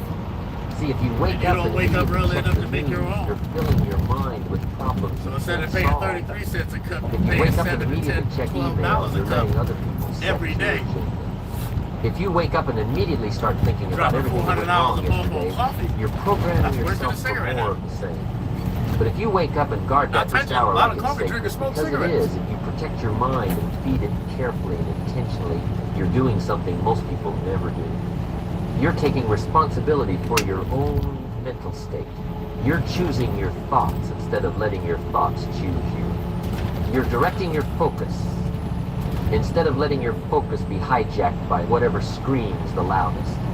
I learned this principle from one of my early mentors. Stand guard at the door of your mind. Now, you can't stand guard all day. Life is going to throw things at you. Good Lord People are said, gonna if you say seek ye things, first the circumstances kingdom are of gonna heaven, he will challenge give you all that you want. But you can stand guard in the morning. And thou You shalt can not control want. what gets in Because first. God gives everything, And right? what gets in first has Problem is, we tremendous want power everything. over what comes out later. Think about it like And don't this. seek, and If don't you run start the your morning narrow by road reading something that inspires you, long enough that inspiration till it becomes is the given lens to us. through which you see. We try to your take day. it before it's time. If you start your morning by thinking about what you're Under the grateful for, guise that of comfort. gratitude becomes your filter for interpreting events. If you start your morning by reviewing We all do it in one way or another, or have done it. your compass for making decisions. The morning input determines the daily output. Here's what I want you to understand. Personal development isn't something you do when you have time. It's something you make time for, and you make that time in the morning, because here's the truth. You're either getting better or you're getting worse. There's no staying the same. Life doesn't work that way. You're either growing. You need full dentures but can't deal with the endless expensive dentist visits. You need to see this. I used to hide my mouth every time I laughed. That's some I'd avoid sunshine eating this out because morning. I was Okay. terrified. Growing or you're dying. Let's go. You're either becoming more or you're becoming less. And the direction gets set every morning when you decide whether to invest in yourself or just coast through another day. The most successful people I've ever met all have this in common. They have a personal library that would make you weep. They've invested more in their education after school than they ever invested during school. They read books like their life depends on it because it does. They listen to programs, attend seminars, hire coaches, join masterminds. They're absolutely fanatical about becoming better, smarter, wiser, more capable. And when do they do most of this learning? In the morning, before the phone starts ringing, before the emails start flooding in, before the world demands their attention. They claim that first hour for themselves, and they use it to become the kind of person who can handle whatever the next 15 hours throw at them. So here's my challenge to you. What are you becoming? Not what are you doing, what are you becoming? Because what you're doing is just the expression of what you're becoming. Oh my goodness, there's And a what you're plethora of becoming things is the that you're direct going to need. result of what you're People feeding think your you just need a mind, down especially in payment those critical and morning can afford hours. to Feed it wisdom and you'll mortgage. become wise. No, that's Feed it just garbage and, well, you know what happens. that's like buying a The car morning isn't and just not the time to realizing wake you got to up. put gas in it It's every time to month. wake up who you're capable of being. Or get Now it let's talk fixed. about something that most people never master, and it costs them everything. Your mind is either working for you or it's working against you. There's no neutral ground here. And here's the fascinating part. The direction gets set in the morning, in those first few moments after consciousness returns. Most people never take control of this moment. Then they wonder why their whole day feels swimming upstream. Let me tell you what I see happen every single day. The alarm goes off, and immediately, I mean within seconds, people reach for their phone. They start scrolling, they start reading, they start absorbing whatever the world wants to shove into their mind. News about problems they can't solve. Drama from people they don't even know. Comparisons that make them feel inadequate. Emergencies that aren't really emergencies. And just like that, before they've even put their feet on the floor, they've handed control of their mental state to force. That's reaction. And when you start your day in reaction mode, you stay in reaction mode. You become a pinball, bouncing from one thing to the next, never quite in control, never quite sure where you're headed, just responding to whatever's next. And at the end of the day, you're exhausted, not because you accomplished so much, but because you spend all your energy reacting instead of creating. Here's what I learned from someone who changed my whole philosophy about mornings. He taught me to ask a different question when I wake up. See, most people wake up asking, what do I have to do today? Or worse, what's going wrong today? But he taught me to ask, what can I give today? What's bad? What difference can I make? Now, that might sound like a small shift, but let me tell you, that question changes everything. Because when you ask, what can I get? You're operating from scarcity. When you ask, what can I give? You're operating from abundance. And your mind moves in the direction of your dominant questions. This is where morning gratitude becomes more than just some feel-good exercise. I'm not talking about making a list and checking it off so you can feel spiritual. I'm talking about strategically directing your mental energy toward what's working instead of what's not. Because here's the truth. Whatever you focus on expands. If you wake up and immediately start thinking about your problems, your debts, your difficulties, guess what? Those things get bigger in your mind. They dominate your thinking. They color every decision you make. But if you wake up and spend even 5 minutes acknowledging what's good, what's working, what you have instead of what you lack, something shifts. Your brain starts looking for more things to be grateful for. You start seeing opportunities instead of obstacles. You start feeling resourceful instead of helpless. It's not magic. It's just how your mind works. You get more of what you focus on, so you better be intentional about where you point that focus, especially first thing in the morning. Now, here's a principle that'll transform your life if you really get it. For things to change, you must change. Not your circumstances, you. Not other people, you. Not the economy, not the weather, not your boss, you. And where does that change begin? It begins in your thinking. And when is your thinking most moldable, most directable, most under your control? In the morning, before the chaos starts, I spend time every morning thinking about who I'm becoming, not just what I'm doing. See, what you do is important, but who you're becoming is essential. You can do all the right things for all the wrong reasons and still end up empty. But when you focus on becoming more patient, more disciplined, more generous, more focused, more valuable, the doing takes care of itself. The right actions flow from the right identity. Let me give you something you can use right now. There's this concept called standing guard of your mind. You can't control everything that tries to enter your mind throughout the day, but you absolutely can control what enters in the morning. You can choose to let in ideas, thoughts that tear you down. You can choose to let in influences that inspire you or influences that discourage you. Most people leave that door wide open. They let anything and everything waltz right in. No filter, no discernment, no standard. And then they wonder why they feel anxious, overwhelmed, and defeated before they even leave the house. But when you stand guard, when you protect that first hour, when you carefully select what gets access to your mind in those vulnerable early moments, if you're not just protecting your morning, you're protecting your entire day. You're protecting your attitude, your energy, your focus, your potential. Here's what this looks like practically. Before I read the news, I read something that strengthens me. Before I check what everyone else thinks, I check in with what I think. Before I look at my problems, I look at my possibilities. Before I consider what's wrong with the world, I consider what's right with my life.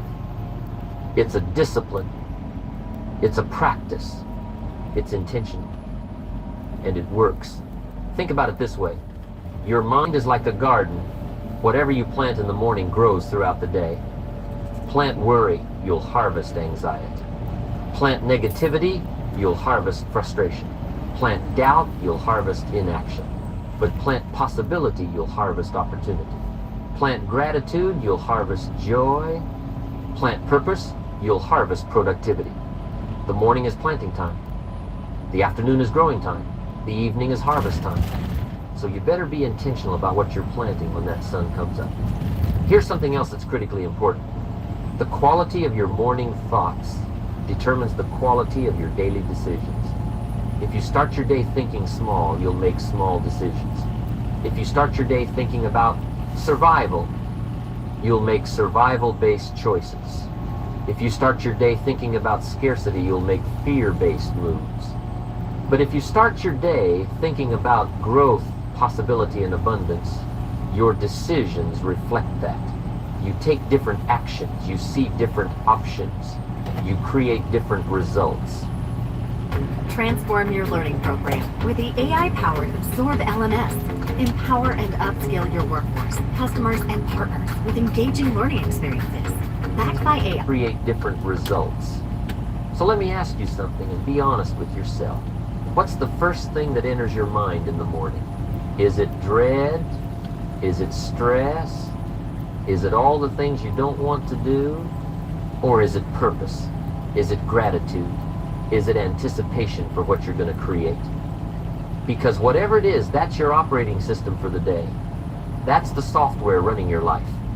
And if you don't like the results you're getting, maybe it's time to upgrade the software. And that upgrade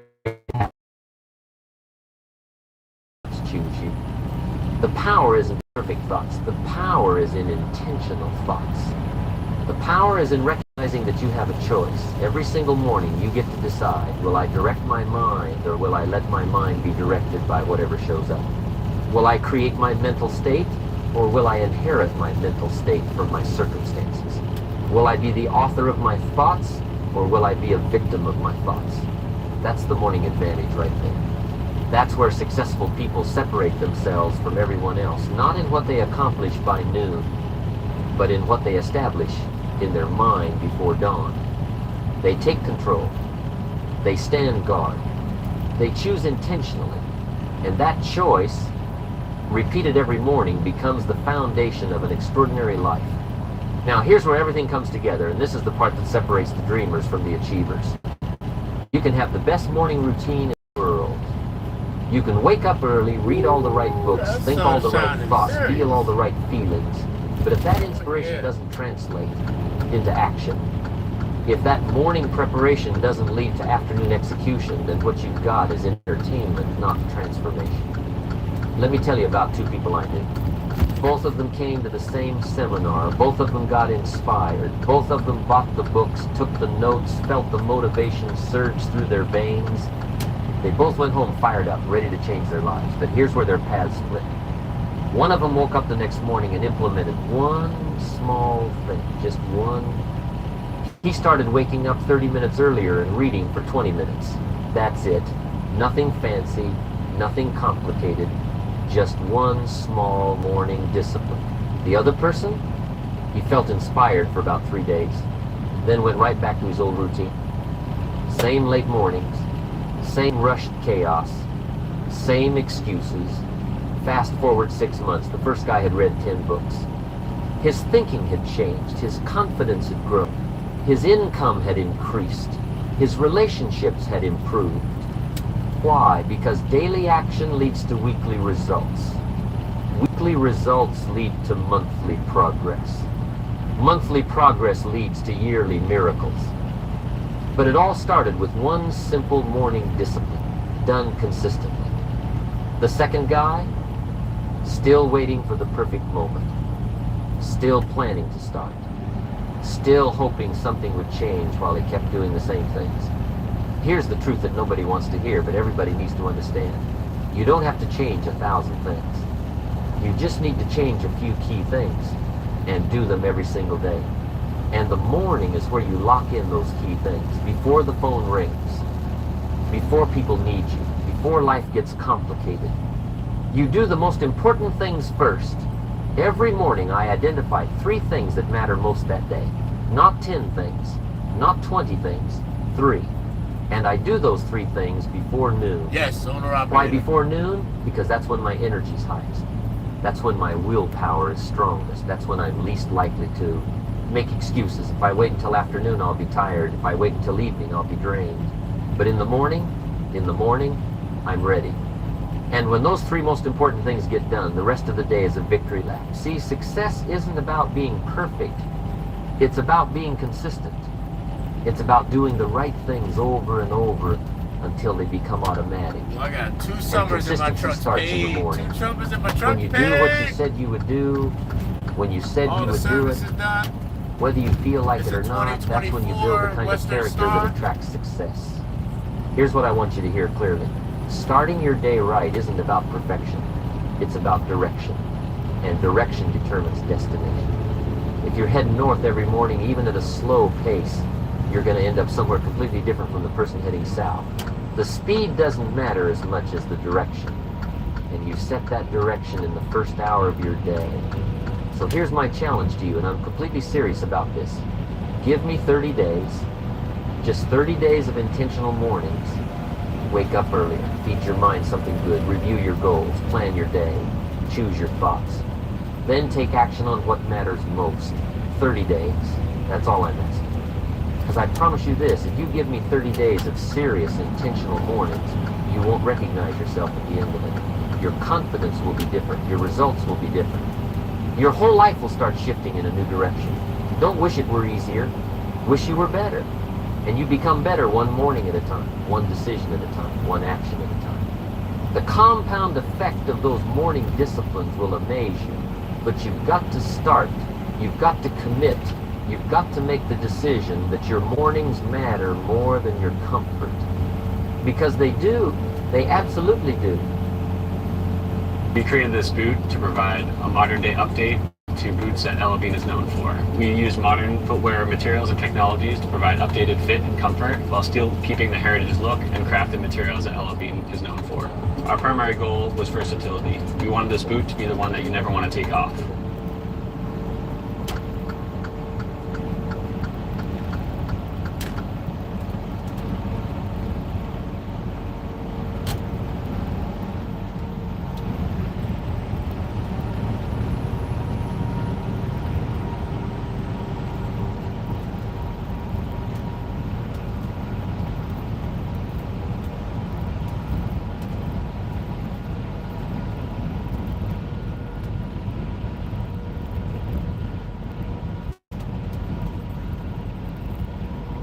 We're on 80 headed east.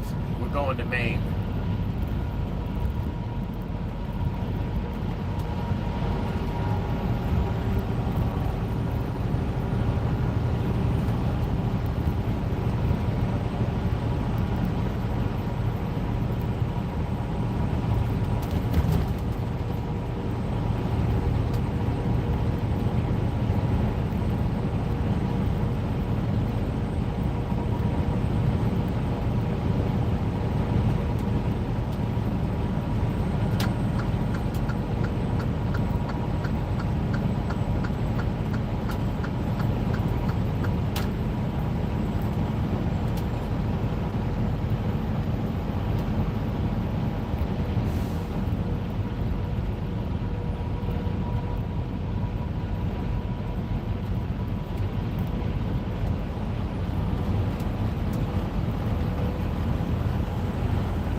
If you live anywhere here in the red circled area and you have an old, struggling air conditioning or heating system, right now Today, we're coming to you from Fusion Motor Company. very impressive, multifaceted business. Everything from a high-end used dealership to a full custom build shop where everything is done in-house. They do wonderful Land Rover Defenders, crazy cool custom G-Wagons, but they're best known for producing the licensed, authorized Eleanor replica cars. And we are going to dig in and show you why we're shooting at Eleanor, because what they do here at Fusion is truly special.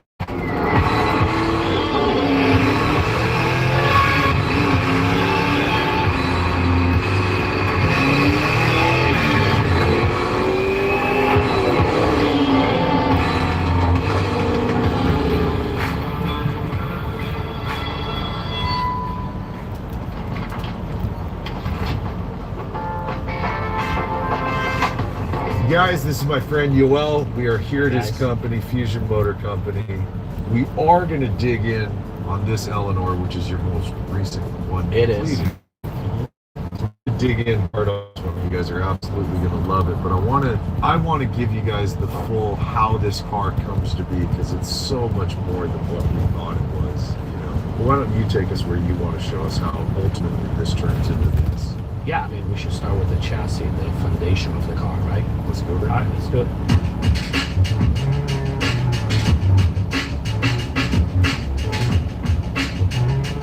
The old cars was subframe, unibody, subframe connected, DSE front and rear on the car. Absolutely. Now you do your full own chassis for them. Yeah. So, you know, what's happening, these cars are getting older and older. We're getting them in, they're more rusty. A lot of aftermarket components don't fit right. Maybe the quality is not even up to the old level of OEM. We design our own chassis to go on the factory floors. And also we wanted to go independent in the rear. We have it engineered in-house. We outsource the laser cutting, and then we fixture it here and weld it here. It's all TIG welded, a little beefier than the factory. We're still using the Detroit front end aluminum frame. Yep. We've done some cool stuff where we turn this to go shallow so you don't see the chassis from the side angle. Right. We've made stuff where we can accept our side exhaust for the Eleanor. Yep. So that makes it easier for us than before we had to cut it all out from the original and get it all to fit. So now that's all fitting in there. Obviously, we made provisions for our independent rear that we'll see soon, and we're super excited about that. I'm excited to see underneath the car and see all that. Yeah, I think you're gonna like it. It made a huge difference, and I'm most excited for you is actually to drive the car. Yeah. Obviously, the gas tank still goes back here. We centered the whole drive line on the cars because they're a little offset on the factory, so everything's centered now on the cars. So we start with that, and then we get a donor, an original donor, 67, 68 fastback. Yep. And then we start putting it on top of the chassis. Yeah. And then from there, it moves on. I'd love to show you some of the new parts that we're making, though. Something that I think you'll like. You guys follow along with us on this, because I mean, just this much alone, the idea that it's no longer a subframe car, this is a full chassis car, makes a big difference. But as soon as you say you start with donors, I know everybody's picturing you clean up just a metal body, and it's considerably more. I know you use portions of that metal body. We do. And you also do a ton of carbon. Yeah, so and the reason we do the carbon is because to take a 67, 68 fastback to an Eleanor, there's a lot of things that need to happen. You have to relocate the gas cap, taillights change, the old back panel changes, you got to put all the flares, you got to put all the scoops. There's a lot of things. There's just so much going on. Yes. So doing it consistently and efficiently and giving a customer a better quality, carbon has worked really well for us. Over the years, we make continuous improvements. You've driven one of our cars many years ago, and now we want to show the continuous improvements that we've made, and we keep making. We keep trying to get better by efficiency of production, as well as giving the consumer a better product. Yeah. So let me show you some of those panels. Yeah, for sure.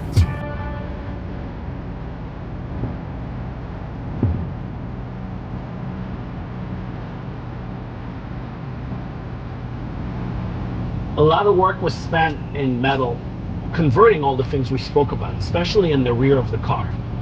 So we decided to make a mold to make the whole rear of the rear clip of the car as one piece. So cool. This was a game changer for us.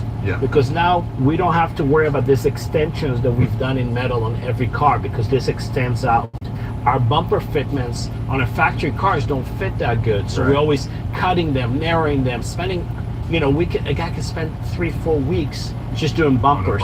Now we got carbon bumpers that fit perfectly. Yeah. Putting the scoops in, this was a big deal for us because what's happening is any Eleanor built out there, including us, we have to use body filler because we got to bond this flares. Yeah. And then we got to smooth them out. We got to put this scoop. We got to put this scoop on. Now it's a lot of work. This whole piece back here. Yeah, and then we've had cases in some cars, and we've seen it on other Eleanors. Well, you'll get a little hairline cracks here. You'll get some shrinkage where this connection is.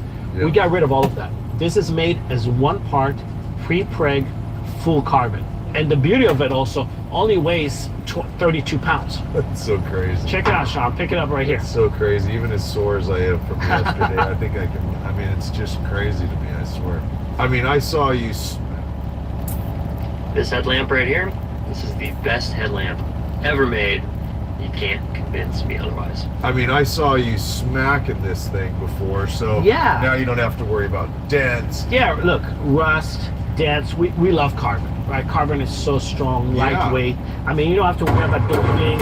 You don't have to worry about anything on the vehicle, So it's just a game changer for us. I've heard about that you box a little bit, yeah. I mean, but it's just amazing. I'm so in love with it because we literally primer the car and go to paint. Yeah. There's zero body filler on the rear of the car. Imagine, I mean, the amount of hours and time that it took to get you to this, but now that you can produce these, how much time it takes off the actual process of building another Eleanor, because you do a fair amount of these. And the consistency. So when you have a body, I don't care whose body shop it is, when you're working one side, you work the other side, and you bond this flare and this flare, they're never 100% side to side. It's just the way it is. Perfect. Now we have a mold, every time it's the same. This was a big game changer for us. The chassis is a huge game changer, the independent suspension, but this carbon piece saved us so much headaches on these cars. And accepts our logo, accepts the key, all the lights are set up, the gas cap fits right in. It's got the little drain if you spill a little fuel built in.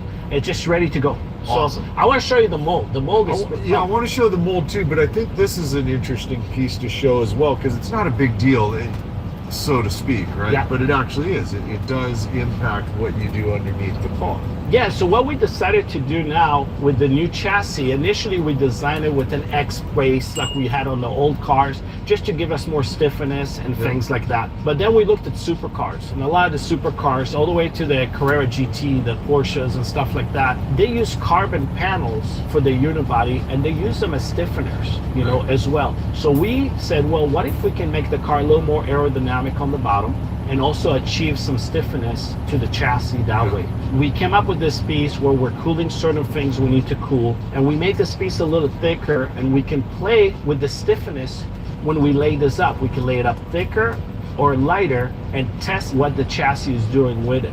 And then that goes in underneath almost like a belly pan. It is a belly pan, exactly. And what's nice about it also, once you remove this belly pan, the servicing of the car became a lot easier. Yeah. You don't have this X brace in there or anything. You can pull a transmission out to do a clutch. You can pull exhaust. You can really easy to work on the car at that point. All right, let's go see the mold that ultimately creates this. Because you guys just following along with us here, as you can see as we walk through everything these cars are done in-house, other than they don't build their own engine. And what was the other thing? You don't do the sound. We don't do sandblasting or powder coating. We actually do the sound deadening in-house as well. So this is actually the mold for the piece that we just looked at. There's all that A surface. The mold was made in-house as well. It's a 14-piece mold. So we lay it up as one part, and then the mold comes apart for it to come out so it doesn't get stuck in the mold. So there was a lot of design in it, because if you look at an Eleanor, there's a lot of reverse angles where the part can get locked in the mold. Now you see that. Let me show you a car that's actually, we have one car that's in the paint shop, and you can see all these parts in the chassis and the carbon on an actual car. Right. Here's a car that's pretty much ready for paint. So where the gray part is, that's our carbon part. Where it's black, that's steel. That's all the original car that's black. Obviously, it's got your chassis under it. Yes. So this one does not have a bumper on it right now, but that shows you, again, where you can look at the car and it's full carbon, done. Primer, there's no filler, there's nothing here. All the lines are the same. We paid attention obviously to the bumps, the factory bumps, and going up the roof, so we get all the detail. And now the inside of the trunks are raw carbon. And what we've done new is the other tubs to tub the cars are going to be exposed carbon on the inside of the trunk. And of course our trunks are still fully finished and done. A new feature also that we're offering is instead of this being blacked out like it used to always be on an Eleanor, we're offering it in exposed carbon as well. So you can get the rear, if somebody wants to show that the rear of the car is carbon, they can do it. Exactly. Yeah. They can play with that. But you can see how the license plate, everything is already set, the bumper holes, it's all set. Yeah. You know, it makes life easier. Yeah, yeah. We'll get blocked, primered one more time, blocked, and then painted. And it does have our chassis. I'm sorry I didn't show it to you, but this already has the parts for the DSC. It's already welded, all primered or powder coated, and the chassis is in there. We make our own core support, so you can feel it's a lot thicker than an OEM core support. Sure. We also got rid of a lot of the holes and all the things we don't need. Yeah. And also, a factory Mustang gets like a 24-inch radiator. This gets our bigger radiators. So this, you know, our cars go all over the world. Yeah. We want to make sure they run cool. We get them up to 1,000 horse, so we do need a lot of cooling, bigger condensers. So we've made it where it fits everything and super beefy. And then we'll show you a finished car so you can see how it ends up being a driving machine. What's carbon-friendly keto? It's a new way to get into keto and stay there without cutting carbs. I had a bagel for breakfast and see, ketones through the roof, full-blown ketosis. Driving machine.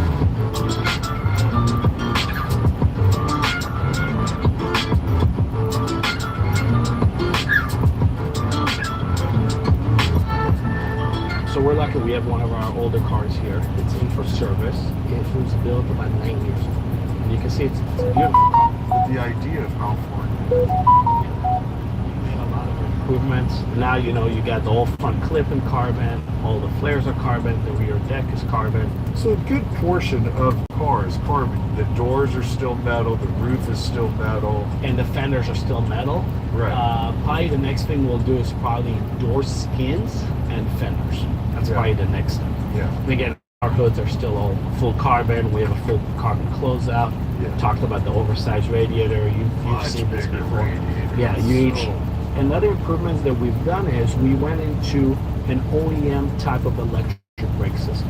So we're not using anymore the hydro boosts that we used to use in the past. And we like it better. We're not putting extra lines of power steering. We don't have to add a cooler for the power steering. We're not putting stress on the pump. We used to beef up the pumps for the hydro boost. Right. We really love this system, and the brake feel is pretty amazing. Where do you get your brake equipment from? So we're a Willwood shop. Okay. Willwood makes all our calipers, private label with the Eleanor logos on them. Okay. So all of them have for years. Yeah. They stay on them. And now we also went to the Willwood separate caliper for the parking brakes. So we made a lot of improvement on our parking brakes where it's just instant like a new car. Sure. Like a new car. Sure. But now I can see the Detroit speed stuff, and now it mates right up to the chassis, to your mounting points. Exactly. Yeah, it's perfect. And that's what's nice about getting it all laser cut. Yeah. Our chassis already has the holes. Everything is there. So the consistency from car to car is there. We can repeat the process. And this is the Roush 427 in here? Yeah, I think the first car that got the Roush 427 was car number 2. And we've been using Roush. Such a great engine. Yeah, we've been using it forever. What are these, mid 500 horsepower or something like that? 560 horsepower, 540 pounds of torque. For me, that's the perfect power. You're probably, what, mid 3,000, 3,500 or so? Yeah, this car is probably like 3,600 just because it's got all the insulation, it's got the upgraded stereo, the sub in the trunk. Sure. It's got a lot of extra parts on it, so it's a little on the heavier side. But still, when you're in that mid 500 horsepower range, you're perfect. And then you make to a what is it? T56, it's a 6-speed manual. Yeah. It's got a McLeod twin clutch disc, hydraulic. Just a good combo, it runs really nice. But besides that, yeah, that's all the new stuff. I love to show you the bottom of the car. Yeah, let's definitely do that. By the way, one thing I do want to bring up, I might say this a couple times in the video, you guys, but obviously there's all the different, you know, people are going to talk about the Eleanor, but, but these are authorized, licensed Eleanor replica cars. Yeah, we've been from car number 1. We went and got a license. Yeah. There's been a lot of legal battles over the time. For sure. We just stuck with it. We have the relationship with Gone in 60 Second, group, and I just wanted to make a mention about it because I think it's important, because I know a lot of people are going to blow up in the comments about, I hope they don't take the car from you or something like that. I think a lot of people misunderstand that if you pay the license fee, you are allowed to use the name and the likeness of the car. Absolutely. Yeah. All right. Well, let's pop it up and we'll go underneath. Okay, great.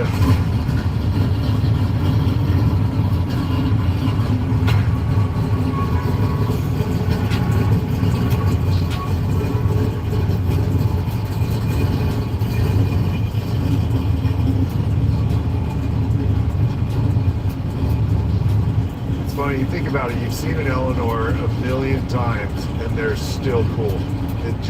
They're still cool. They really are, especially this. So a few of the other things before we go up here, or as it's going up. Do you guys do your own exhaust in-house? We do. On headers, exhaust, all mandrel band. We have a mandrel bander in-house. You do? All TIG welded. And then we do Cerakoting in-house too, so it's all Cerakoted as well. 3-inch? On the 427, 2.5 is plenty. Yeah. And we get beautiful sound. It sounds incredible. Yeah. And what do you run wheel tire size on it? 245, 17s on the front, 315s in the rear. We stayed with the 17 because that's what the movie car had. Yeah. The guys that make our wheels are the same guys that were original casting from the movie. We found the guys that made it for the movies and we bought them, and we have the same wheels. Size though, 315 on a 17. Yeah, it looks great. Another improvements that we made to make it easier for everybody, we put lifting points now on the chassis. Built-in lifting points. That's cool to see that, where you were showing before on the chassis how you guys already cut the hole there for the exhaust to go through. I mean, I see your stock, your mounting points on here as well. Yeah. So I mean, let me start where the magic happens. Oh man, we're very proud of this. We took a lot of work to develop this. Yeah. And it worked out even better than what we expected on the computer modeling. We're very proud to have this in the car with this independent. So what are you geared at in the rear end? So we have a 370 for the manual, 373 for the manual, and then 308 for the automatic. This is beautiful.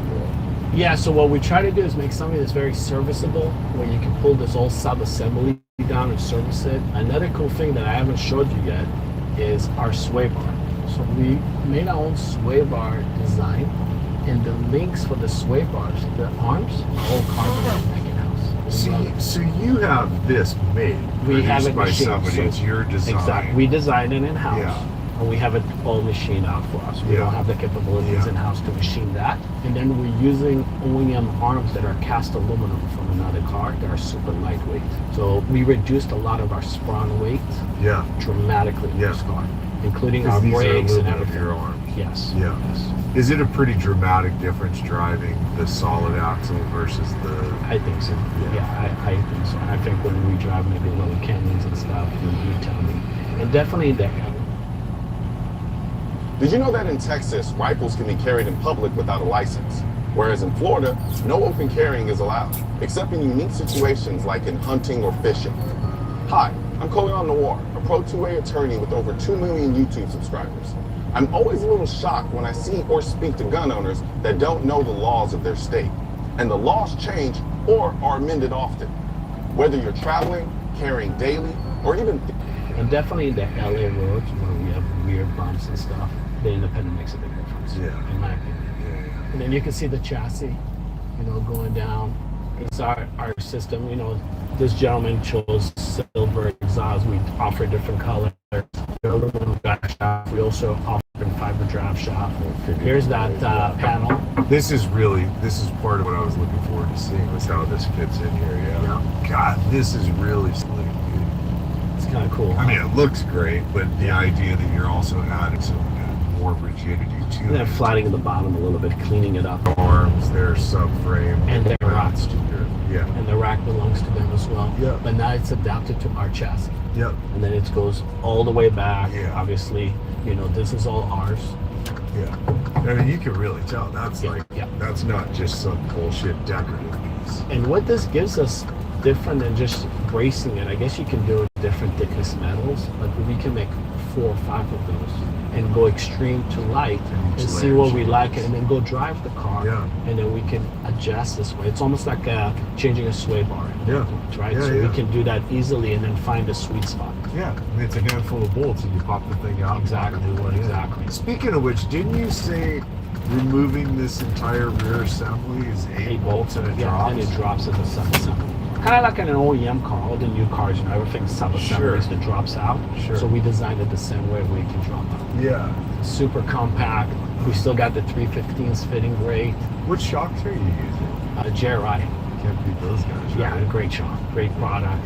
So Well, you sure took Eleanor to a new place. I mean, considering how many have been done by different companies, I'm knocked out by how far you've gone. And one thing, Sean, that I would say is, even so, we're building Eleanors. Everything that we've made improvements besides the carbon back piece can be used on any Mustang. So I would say that we've made huge improvements to the Mustangs. We've done chassis for other shops that we put the motor, transmission, built the whole exhaust out for them, fuel tank, radiator, core support, and all they had to do is put their body on top of it. So we've done that for other shops. So yes, we built it for the Eleanor, but this improves. It's a Mustang chassis. Yeah, it's just a Mustang, right? The Eleanor is just like a kit, but it is for any Mustang. So now what we're going to do, you guys, before we dig in on the interior and then ultimately take one out for a drive, this one, we're lifting a car up that's 9 years old, so it's structurally a very different car.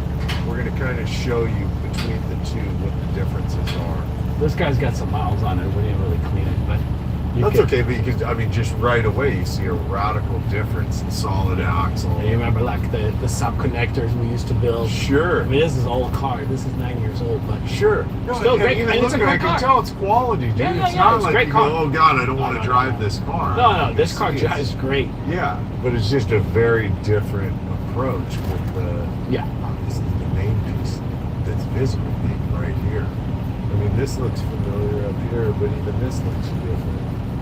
Well, you don't have the chassis, right? You don't Right. have this stuff from the factory. Yeah. You know, it look completely different. We don't need any of that. It's way cleaner. Here's another thing is that you can tell just a little bit, you know, again, our Mustang bumpers always fit good, but when you use the metal bumper, the shape of it is just different, you know? I mean, that's dramatically different, though, when you look at that versus that. Well, because we're making the bumper. Sure. Plus, you lose one of the biggest eyesores you lose is that. Yeah, you don't need that. Is that for a charger? Yeah, magnetic charger that we do in-house. All the cars get it. And with the reason we put it so low, if they forget it and drive off, we don't want it to scratch the paint or anything, it just falls off. It just falls away. Is that a reverse cam? Yeah, they have reverse cams in them. On all your cars? If they get the upgraded stereo, they need to have the screen. If they want an original stereo, we don't have a screen, so we don't offer that. But if you go into the Alpine with the center console with the upgrade, you get the camera. Sure. Yep.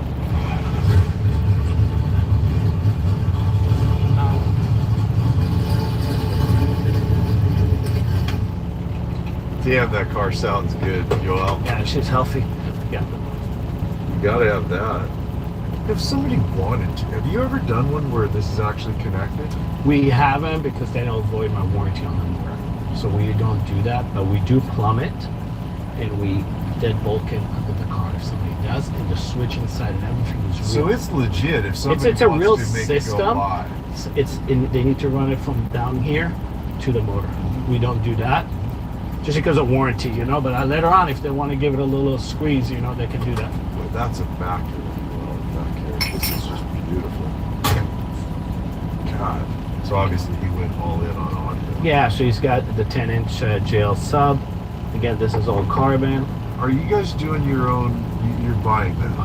Yeah. And also, honestly, like even when we looked at chassis, we were looking for something that would fit our needs. We didn't want to build our own chassis, but we didn't find something that really worked for our production. Yeah. So we ended up building it. Yeah. The independent, all the independents we've seen out there are very heavy steel, heavy construction. We wanted something lightweight, and we wanted to utilize OEM components from a newer car. So all our bushings, everything is from an OEM car. Easy to replace and proven. Let's dig in. I want to see that. Yeah. This spray takes 15 minutes and it protects your car for 8 months. Sounds like a scam, right? But watch this. One spray, one wipe, and this paint turns into a mirror instantly. I'm not... Yeah, check it The out. epic Eleanor interior. Tell me you don't remember the first time you saw that "Go Baby Go" button in the movie. It was amazing, right? With the helicopter down the LA River.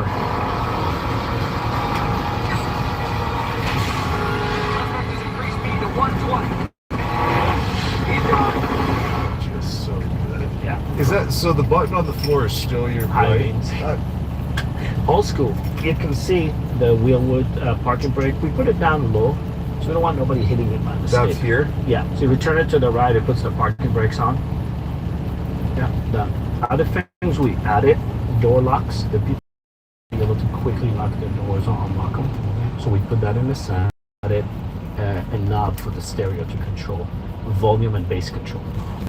Because it's really hard when you're driving, especially with the manual, to get to this volume thing. Totally, yeah. So what we did this. So put your hand, you can kind of feel where I put it. Oh no, it's You see right what I'm where saying? you So you want it, turn it yeah. in, And you same can with the control door locks. Exactly. The nitrous arm, moved it to the right a little bit. Yeah. Still arms it. You know, still active. We put a wireless magnetic charger. That's You know, really good. so still got all the plugs in here, but we added, and this is magnetic. And then we added this, so you can put your phone in here, so you can kind of like look at it, but it's charging at the same time. It keeps it secure. Besides that, we're still using the one-piece headliner. Gives you a lot of headroom. And then the roll cage, we still wrap that with a double stitch. It's just the half cage. It's a half, yeah. It's more like a cosmetic. We call it cosmetic. It's tied in. Yeah. And then we make our own panels, you know, with the focal. This has the focal. But we added bigger screen. The car you drove years ago had a smaller screen. This is the new bigger screen that we can fit in here. Apple CarPlay, wireless, all the new stuff that you expect in the car you drive. But everything, their gauges are the same. A lot of the things are the same. You do all your interior consoles. We do. This is recover seats. We rewrap them. These are beautiful. I think we talked about it before. I've driven one of these cars for 8 days cross country. That was prior to the Independent. Oh yeah, I'm gonna do it again. I can't wait to. You haven't done that far of a trip on your chassis. An Independent, not yet. Yeah. Not yet. Yeah. But we did do it, but I had the seats. I've been using the seats again from the beginning. Seats are bitching. And this, they're called specialty M's from the college. Yeah. And I swear by the seats. They don't overhug you where it's hard to get in and out. They just hold you good enough. And I can tell you, I spent 10 hours in the seat. No, I can tell. You feel fresh. Yeah. They're great seats. And little things like, I mean, people hear conventions all the time. I personally love components. Absolutely. All the time. Absolutely. Pedals are really slick too. Yeah, we've been using those. That's if you look in the movie TCP made, they're in the movie. Oh, really? So we still buy them. That's what was in the movie car. Yo, Coop, what's going on? Yeah, man. I evolved my breakfast game. So every once in a while, I'll eat ramen for breakfast, a salad for breakfast. Shoot, I might make a piece of salmon and some broccoli for breakfast. Just because I'm tired of just putting breakfast in the beginning of the day. I might eat breakfast for dinner for a month straight. I switch it all up. I don't care no more. There are no limits to my creativity when it comes to what's time to eat.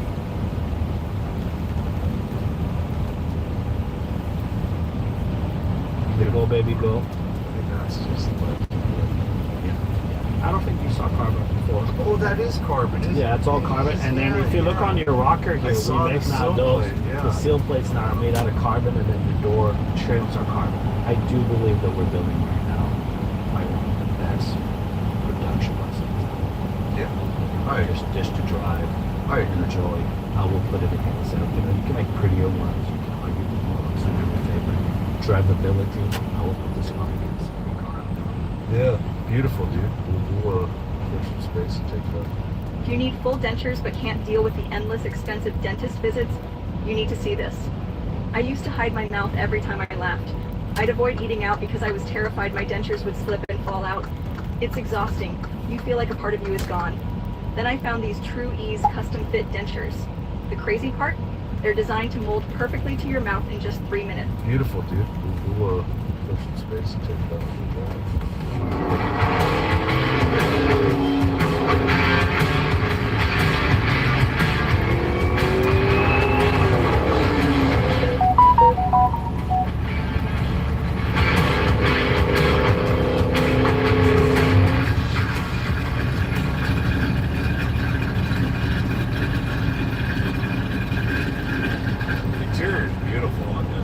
simple. It is. It stays true to what Eleanor was, just more elegant. Obviously, you know.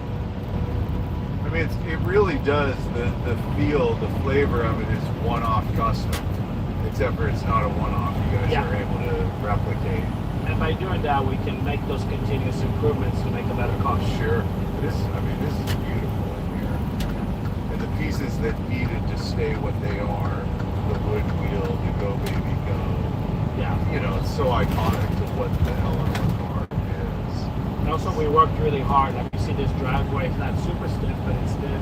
You can still go forward and not scrape the front end on it. You know, it doesn't scrape. You can put 4 guys in the car and it doesn't scrape. You know. Right. I mean, that clearance is nice right there. Yeah, so it makes it drivable. You have to make a sensu bar. Boy, the sound is so exactly a sensu bar. You love it. Gives you everything you need. It's such a But great it have to be a decent size I like bar. to think we do a good job on the exhaust and the bumpers that we choose as well. Calories. You really want bigger power, sure. A lot of nutrients. I get it, but it's like for what this car is, I want it to sound like this. How would you and make a that? Coyote doesn't sound like that. So it just does not.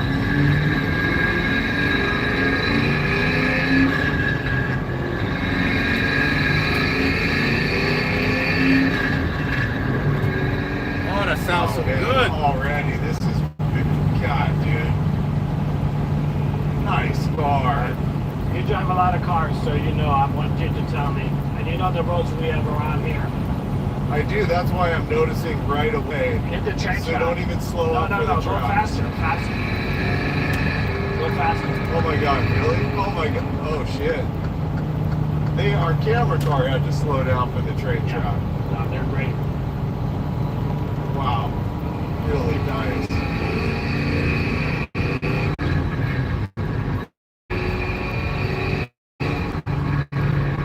Gosh. Oh. I know, I purposely didn't slow up. I don't want you to. For me, I see those, I mean, I look at every little bump and dip and everything in the road, you know what I mean? Just naturally, and get prepared to dodge and dip. Yeah, I don't want you to. I want you to just drive it like a new car. It's so cool that you've developed it that far to where you really can just get in, like you could get in and drive this car across the country probably. Yeah, I wouldn't worry about it. I've done it. Boy, those brakes are nice too. They really are, I mean, it feels like what it is, a power brake, but without the big ugly booster in there, you know. It's funny, I'm sure it has just fantastic audio, and who cares, but that sound, you don't need it. That's what I want to hear, is the sound of this car. God, it's crazy out, I mean, so far, obviously, just straight line, but I'm really knocked out at hitting the bumps like that. I mean, we just hit that railroad track pretty hard, Joel. I want you to hit the canyon, the highway. Yeah. I want you to really put it to the test. Yeah, for sure. And the ergonomics, you've obviously gotten that nailed. And where your shifter's positioned. These seats are wonderful, man. This is, God, what a nice... Yeah, it's my favorite seats. I put them now in a lot of builds just because I fell in love with them. And you really geared it right, too. I mean, you know, it's like you actually get to, you can tell you get to use what's there. But you're not, you know, I mean, we're not having to already be in 4th gear to keep RPMs down. No, we're good. And you see that the car is going to run at about 180 the whole time. Really? 170, 180. Yeah, sorry, Chris, I couldn't run it with you. I was tempted, but... Thank you. Appreciate it. It's legit. Yeah, it's legit.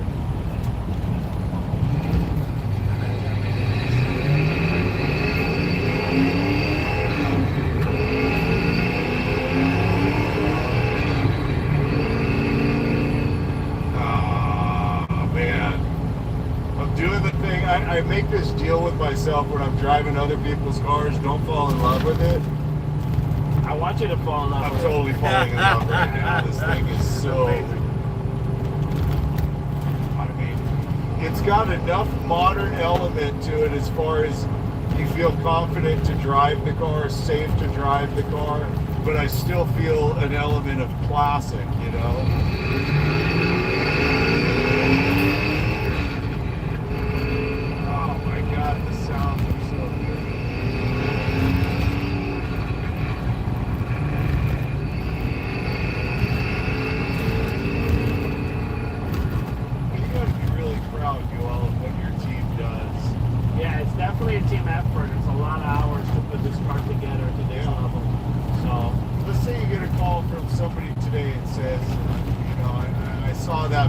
wanted the identical car as this one is. What's the timeline? What's the budget? So it's about 18 months right now. Okay. Just because of other orders. Yeah. And the cars start at around 450 and they can end up a little bit north of 500. Right. There's actually a pretty bad bump here somewhere, I think. But jump on it.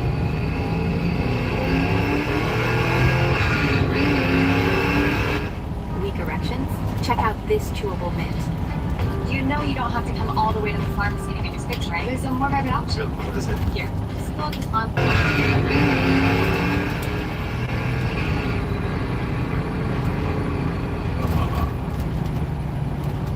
It's just the perfect power for this car. Yeah. It's very fast. It is, and I'm not impressed with the 1,000 horsepower, you know, even 800 horsepower. I mean, yeah, it's cool and all, but for, like, just now getting on the freeway, I'm able to map the throttle, and I don't have to worry about it breaking loose and getting away from me, you know. Some cars, you know what I mean, some cars you gotta really watch it. Now, wow, you're doing almost 80. I want to see, you see how stable she is? Yeah, I mean, yeah, straight. Hands off the wheel. Yeah, we're sitting at just shy of 80 miles an hour. Yeah, it's very, I mean, it's very refined. It really is. And you can feel how the rear end is working really well on those bumps, on uneven roads, you know, on bridges, and it just takes it.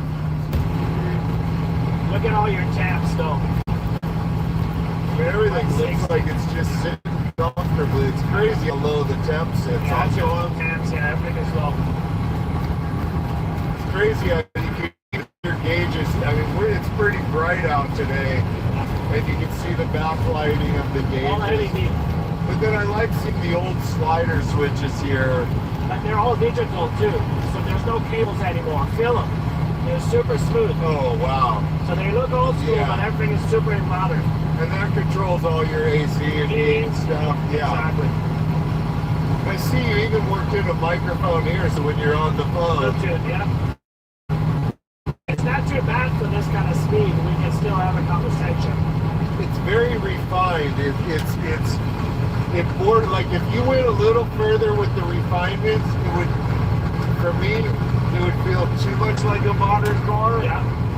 But I still feel, you know, it still feels like what it is in a certain respect. Yeah, it's comfortable. You could drive this car every day if you wanted to. And that's what we want from customers. We want them to use it. Yeah, this is wonderful, man. Wow. I know rear end noise, super quiet. You're not hearing any humming, any problem. No.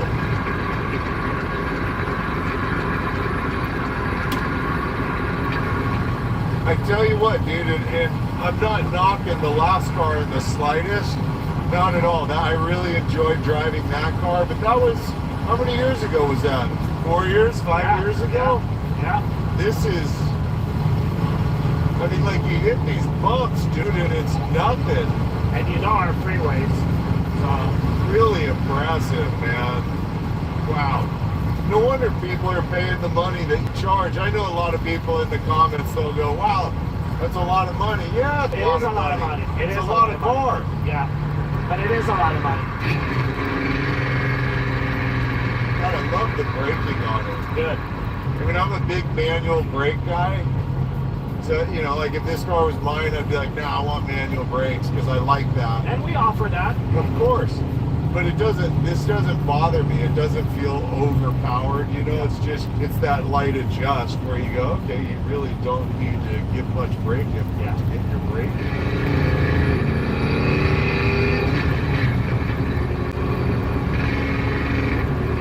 I'm telling you, when the car is outside on the street, it's a different experience.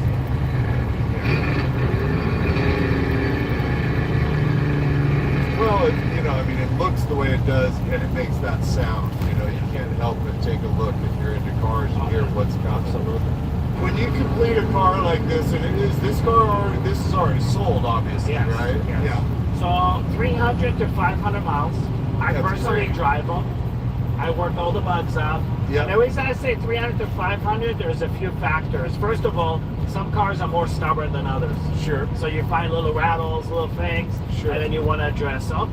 And if the car's going out of the country, like we have cars in Japan and France and in Germany, the car's going farther, I'll usually put a minimum of 500 miles. Yeah. If it's a local car and the guy's super excited, I'm giving cars out with 50 miles on it. So if you have a Palm Springs that, right?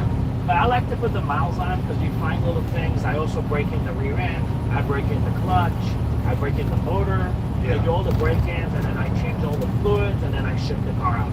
Yeah. And this one's So this car needs miles, I can tell. Huh? Yeah, it's got what, 2 something on it? Yeah, 272, I'm seeing. Yeah. Smart though, man.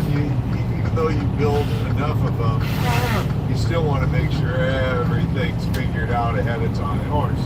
I mean, it's obviously, it is the most iconic Mustang ever created. There's no question about it. It's the most recognized car. And it has the best resale and value right now in the market. Do they? They're bringing more than a GT500. They're bringing more than any Mustang out there for those years. Yeah. And it's a pretty design. It's a timeless design. It's never went out of style. I mean, if you can imagine, this car's been around for 25 years. Yeah. Isn't it crazy? Yeah, 2000. But I tell you, I'm not surprised. I mean, I remember the first time seeing this car on screen. Oh, yeah. You know, man. It's, when he went down to the garage. And you heard his just sound. Gus, go long. Let's bring that energy into the stadium. You have the tickets, right? Sure do. Oh, yeah. You know, man. It's, when he went down to the garage. And you heard his just sound. wanting to look at it for the first time, to eye it up. And, I know. Yeah, it's awesome. well, because I know the original GT500 so well. I mean, I've always loved Mustangs. But the first time you see the body kit that they did on this car, I mean, they nailed it on the design. They just killed it. Wasn't Foose was part of the design of this, right? Was part of it, yeah. Yeah.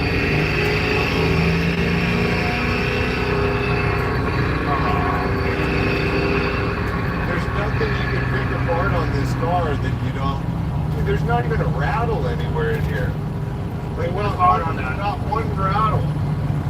And honestly, the suspension helps us with that. Boy, the steering is wonderful too, man. I can't believe like you can just let go of the wheel and the car tracks dead straight. That's why I tell people 80 miles an hour on the freeway, 2 fingers on the wheel. You're not fighting the car. No, never. It's very predictable and very easy to drive. Yeah.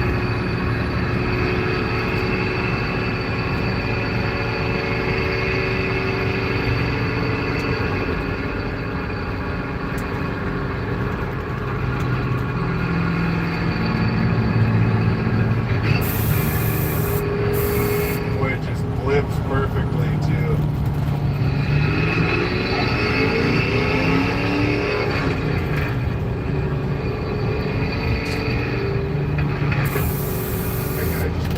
I can't get over how nicely this car drives. I'm happy that you're enjoying it. I wanted you to drive this with the new setup. I mean, now finally I mean, obviously we're not at any kind of crazy pace, but feeling how it goes through a turn. You guys really, man, you can tell between your chassis, the DSE front, and your independent rear. It's a really good combo. It worked out really well. Better than I expected, to be honest. Very sophisticated car.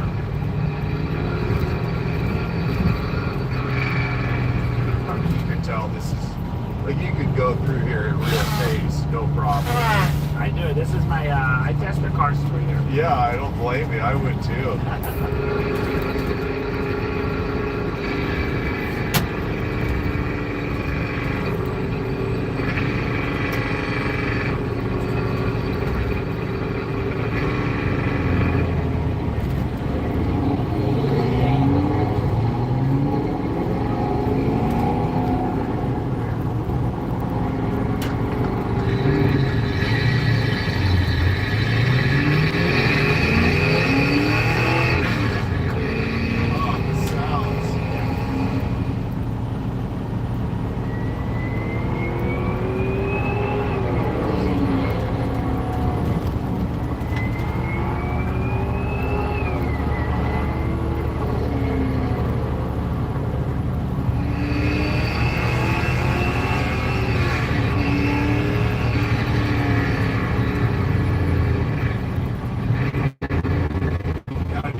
level of refinement on anything that you want to nitpick, chassis, suspension, this, that,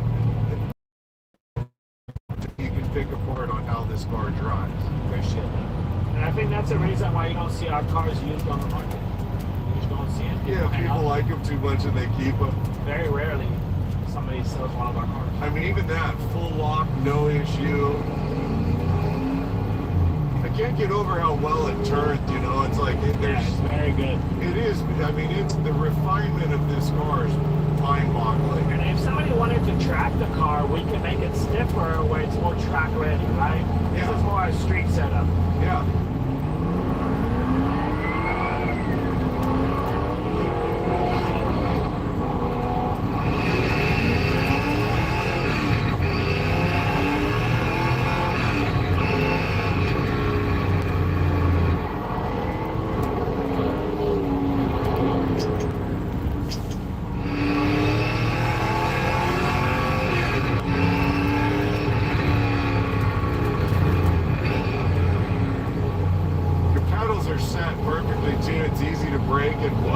These pedals are nice, they work out good.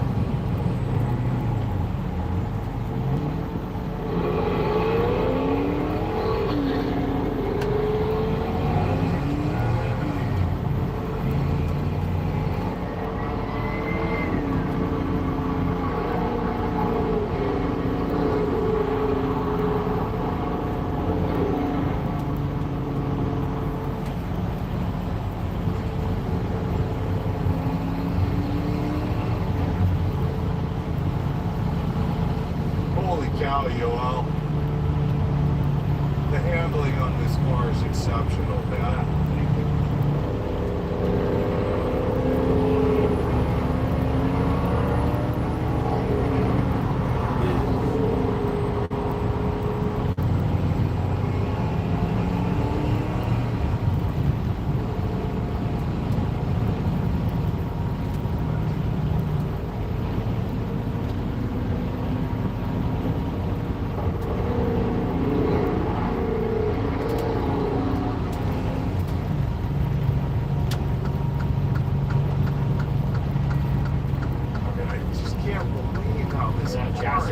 The chassis and suspension are so refined on this thing.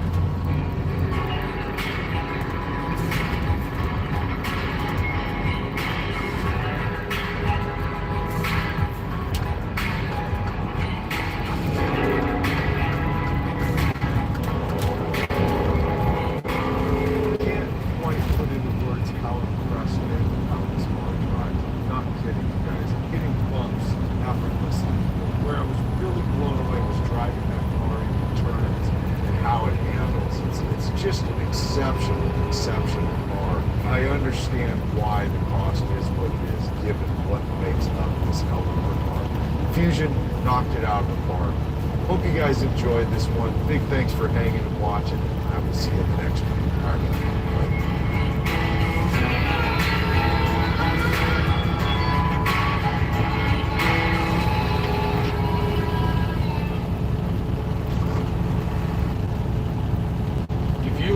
Here in the red circled area and you have an old struggling air conditioning or heating system, right now we have an offer going on where we can get you a brand new super efficient air.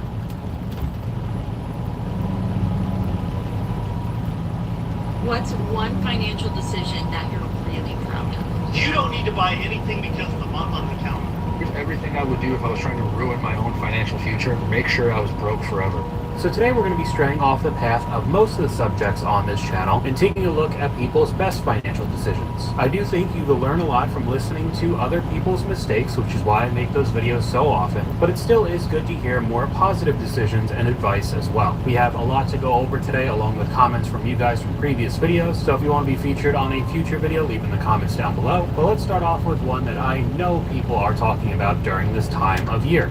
You don't need to buy anything because of the month on the calendar. Just because the weather's getting cooler and the leaves are changing color doesn't make any corporation entitled to your money. We have been brainwashed as a society to do all of these high spending things because that's how corporations make themselves wealthy, by making broke losers out of people like you. And when you spend and do all of this corporate nonsense, you become more broke. And when you buy into social norms and peer pressure, like putting giant skeletons in your front lawn, you give your money away to someone else and you hinder your ability to become wealthy. No one is entitled to your money because of the month on the calendar.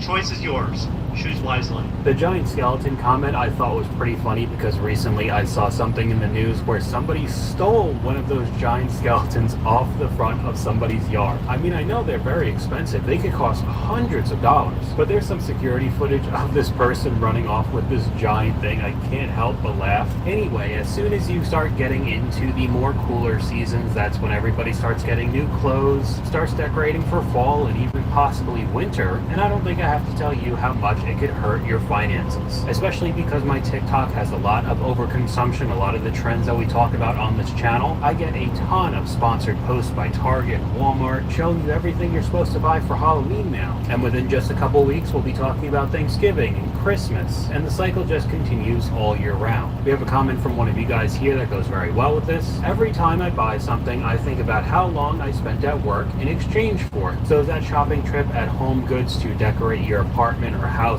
yet again for the holidays really worth the hours you put in to make that money at a job that you most likely hate going to every day? I don't think so. Along with the declining quality of the products, they don't even last that long, but that's a topic for a video in and of itself. But so many people have problems with impulse buying.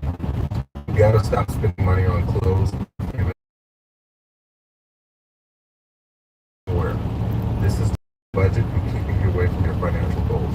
I'm not buying jewelry, perfume, and purse in 2026. Decluttering will really help you realize you don't need anything else. My problem is home decor. There you go. On top of it, the TikTok junk. And what I've seen many people start to do, especially when it comes to online shopping, is talked about in a comment from one of you guys. Whenever you see something online or on Amazon that you want, take a screenshot of it and put that picture into a folder on your phone. If you really want it or need it, you'll remember it, which in a majority of cases, a few days or a few weeks go by and you completely forget that it even exists. But if you did purchase the item, the company already got the money. They won. Now your wallet's lighter and you have buyer's remorse. Now up next we have a clip that I've talked about a few times throughout my channel, and I truly don't believe that this will even be a thing by the time my generation gets up to this age. If you're relying on Social Security, do better, because the average Social Security check falls just shy of about $2,000 a month. And there's no guarantee this program will even be around when younger generations get there. Yeah. So do not rely on it. We take calls on the Ramsey Show all the time of people who thought it would be enough, or they just didn't save for whatever reason, and they're trying to live off of Social Security. Yeah. It's a sad, scary scenario. And that's happening regularly in 2025. What is it going to look like in 2045, 2055? That's why I think these videos are so important, becoming financially literate as early as possible, because not saving anything for the future and just hoping that you'll get a check every month once we're older is just honestly not the reality anymore. 36 years, started at 22 investing, fully expecting to get zero other of my own investment. If it's still there, 100% bonus. I'm in the same boat. I don't expect to get a dime for it, so I'm doing all of my own investments to hopefully retire in the future, because I don't trust this working out for any of us down the line. My dad has worked since he was 14 or 15 and he's 62 with no retirement plans in sight, because he still has a mortgage and his Social Security check is $800 a month. And that's exactly what I don't want to have happen when I'm older. What's one financial decision that you're really proud of? Like, looking back, you are like, that was the right move. My neck, my back, your thighs will be intact. Looking back, you are like, that was the right move.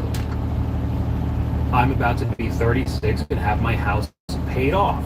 Community college, contributing to retirement aggressively at 22. I wish they taught this to kids in high school. Well, they're definitely going to need this now, especially looking at the last example, living with family and opening up a high-yield savings account. We'll talk about that a little bit later. Buying our house back in 2018 where interest rates were 2.5. When I was making a lot of money, I didn't blow it. Now I'm 43 and completely debt-free homeowner. Opened up a Roth IRA and maxed it out as much as you can every year. Another person fully funded Roth and high-yield yield savings account, loaded up your 401k. Best advice ever. I'm retired at 58. Don't buy anything you can't afford unless it's an appreciating asset. Vehicles are the worst investments. Cook your meals at home. Don't get sucked into consumerism. There were a ton of comments, and I asked you guys something very similar. What's the best financial decisions you've made? Paying off my student loans while the interest was frozen, treating credit cards like debit cards, not getting car loans or using credit cards. Another person saying I paid off my student loans during the pause, all done and debt-free. Best financial decision that I made was going to community college before a 4-year university. And I know, especially around the subject of college right now, you not having any student loans puts you way ahead of the curve compared to many other people.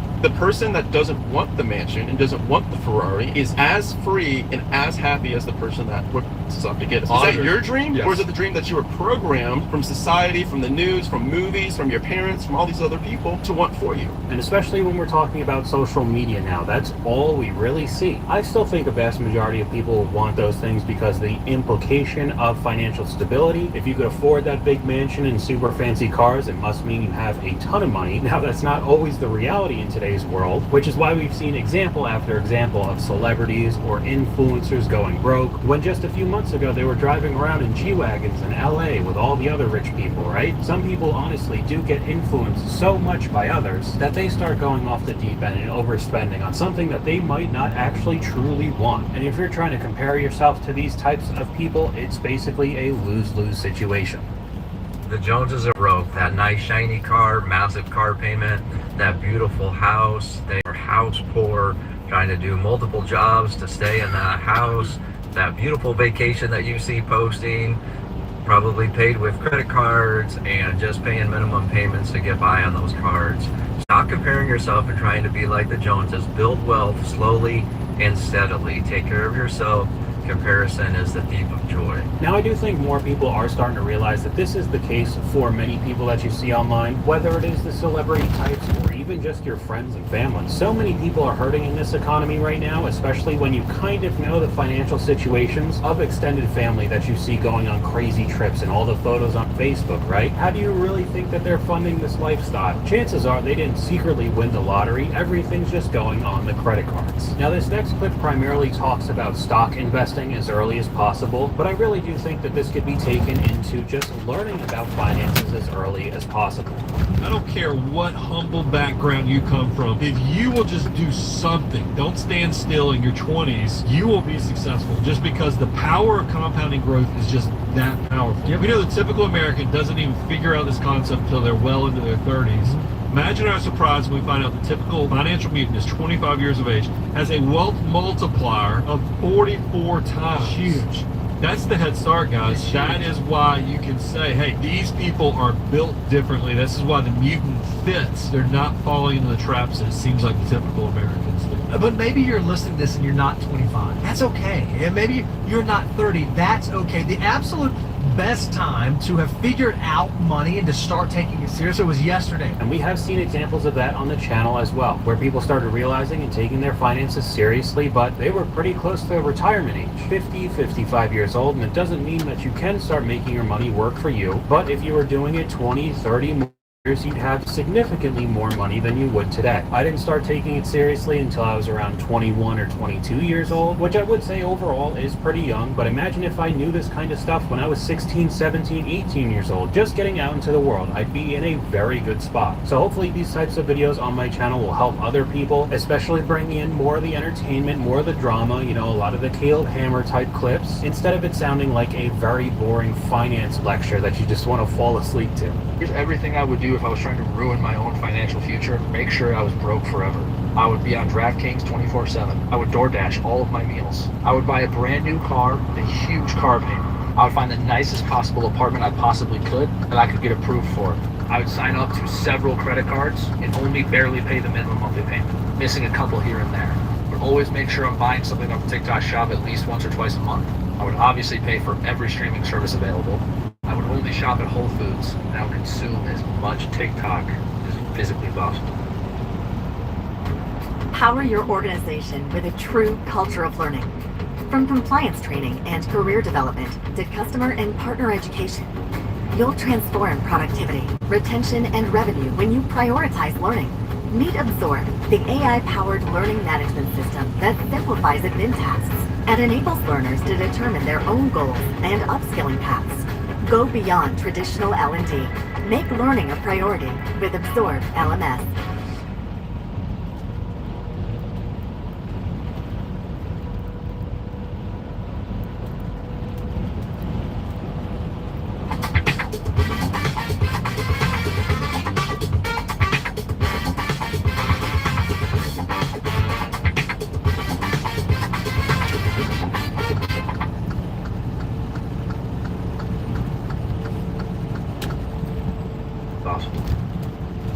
So I think the only one that's really hurting me there is the TikTok content, because I gotta go through a lot of crap to find some good clips for these videos. Obviously you shouldn't be doing anything he said, but you guys know me, I am the #1 hater of gambling, so I'll say it as many times as I possibly can. You are not going to outsmart the sports books and the casinos, because of the extremely small percentage of people that can do that end up getting banned completely and you can't bet at all. So there is literally no win in this situation. All of the crazy stories you've probably seen on social media with the insane parlays, this guy put $16 down and somehow won $2 million, are most likely fabricated to try to get you to start gambling as well. Just like the Money on Fire, basically doing the same thing. Some of the comments from this video, I won't be 20 with a Denali Ultimate again. So it depends on if he's talking about a Sierra or a Yukon, but at minimum he's talking about a almost $90,000 vehicle to start without any of the extra special options. So you're most likely getting into a 6-figure debt at the age of 20. This feud between you and DoorDash is legendary. I think it's pretty ridiculous too. I've never used it, but we could just move on to another one that I know people are getting tired of.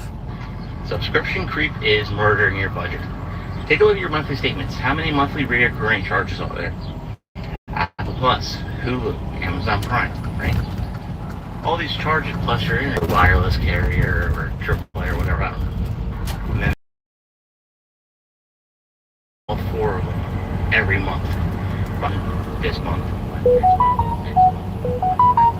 month after that. And then cancel each one as you go, except for one you're currently using.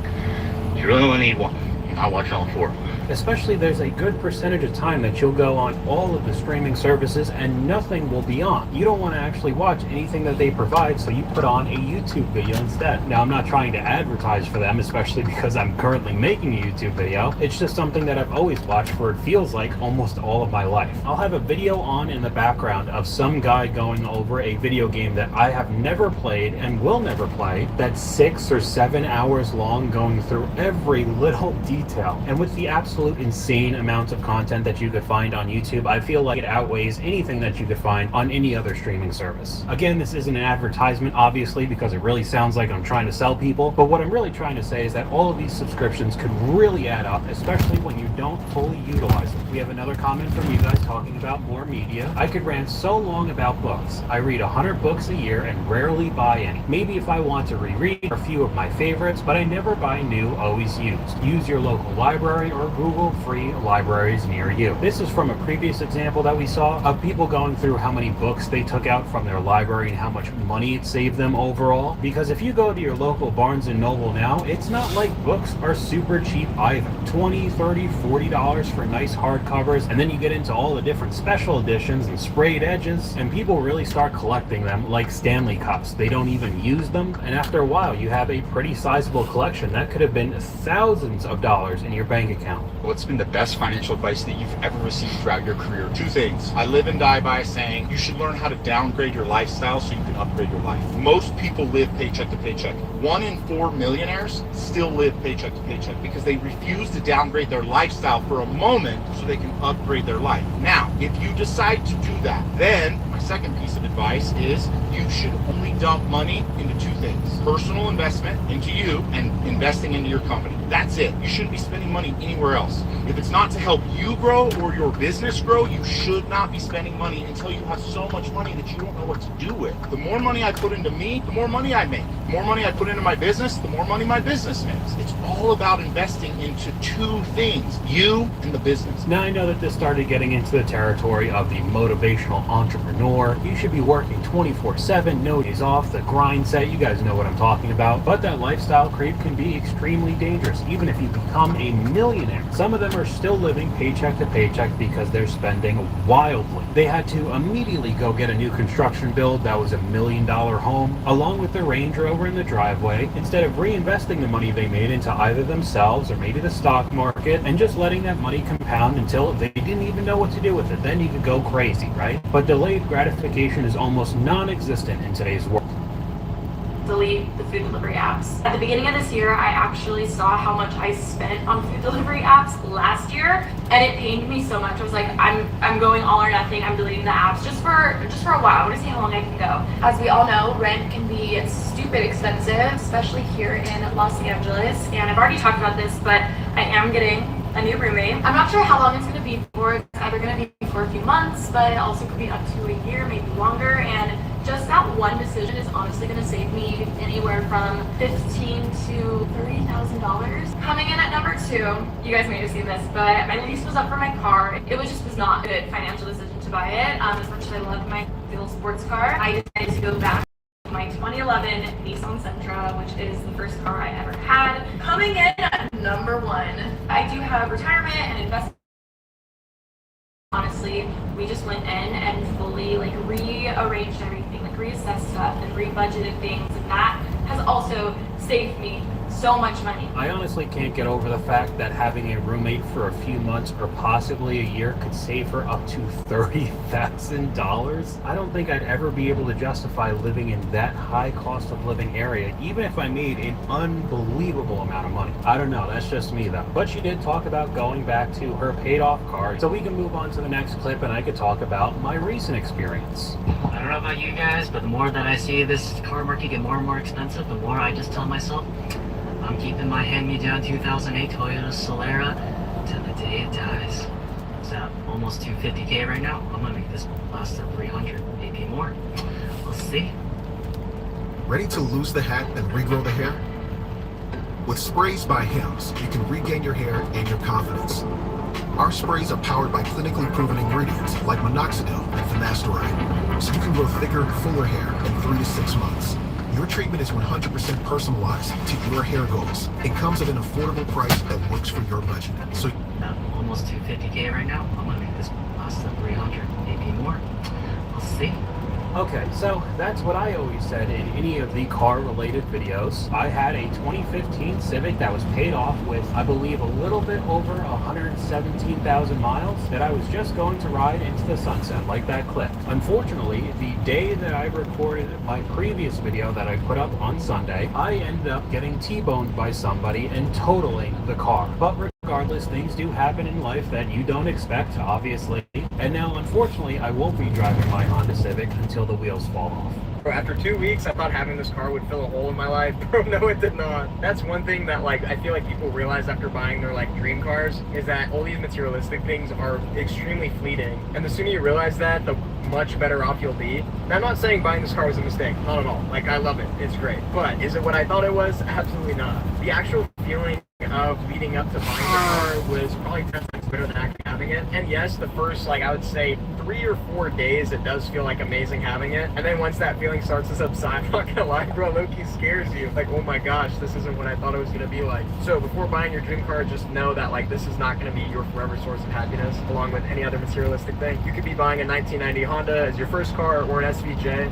The feeling is absolutely fleeting. Now, this doesn't have to pertain to only cars, of course, any material items. You get the new shoes that you want, or the purse, something expensive that you've wanted for a while. Maybe it's cool for the first few days, first few weeks, but then it becomes the norm. And you could possibly have another target that's even more expensive. So the new cool thing that you just spent all your money on isn't even something that's cool to you anymore. That's why I made so many different videos on buyer's remorse, because it's becoming so common in today's world. All right, so I live with my mom. And I'll be real, it used to take me a lot to just say that sentence right there. But after a while,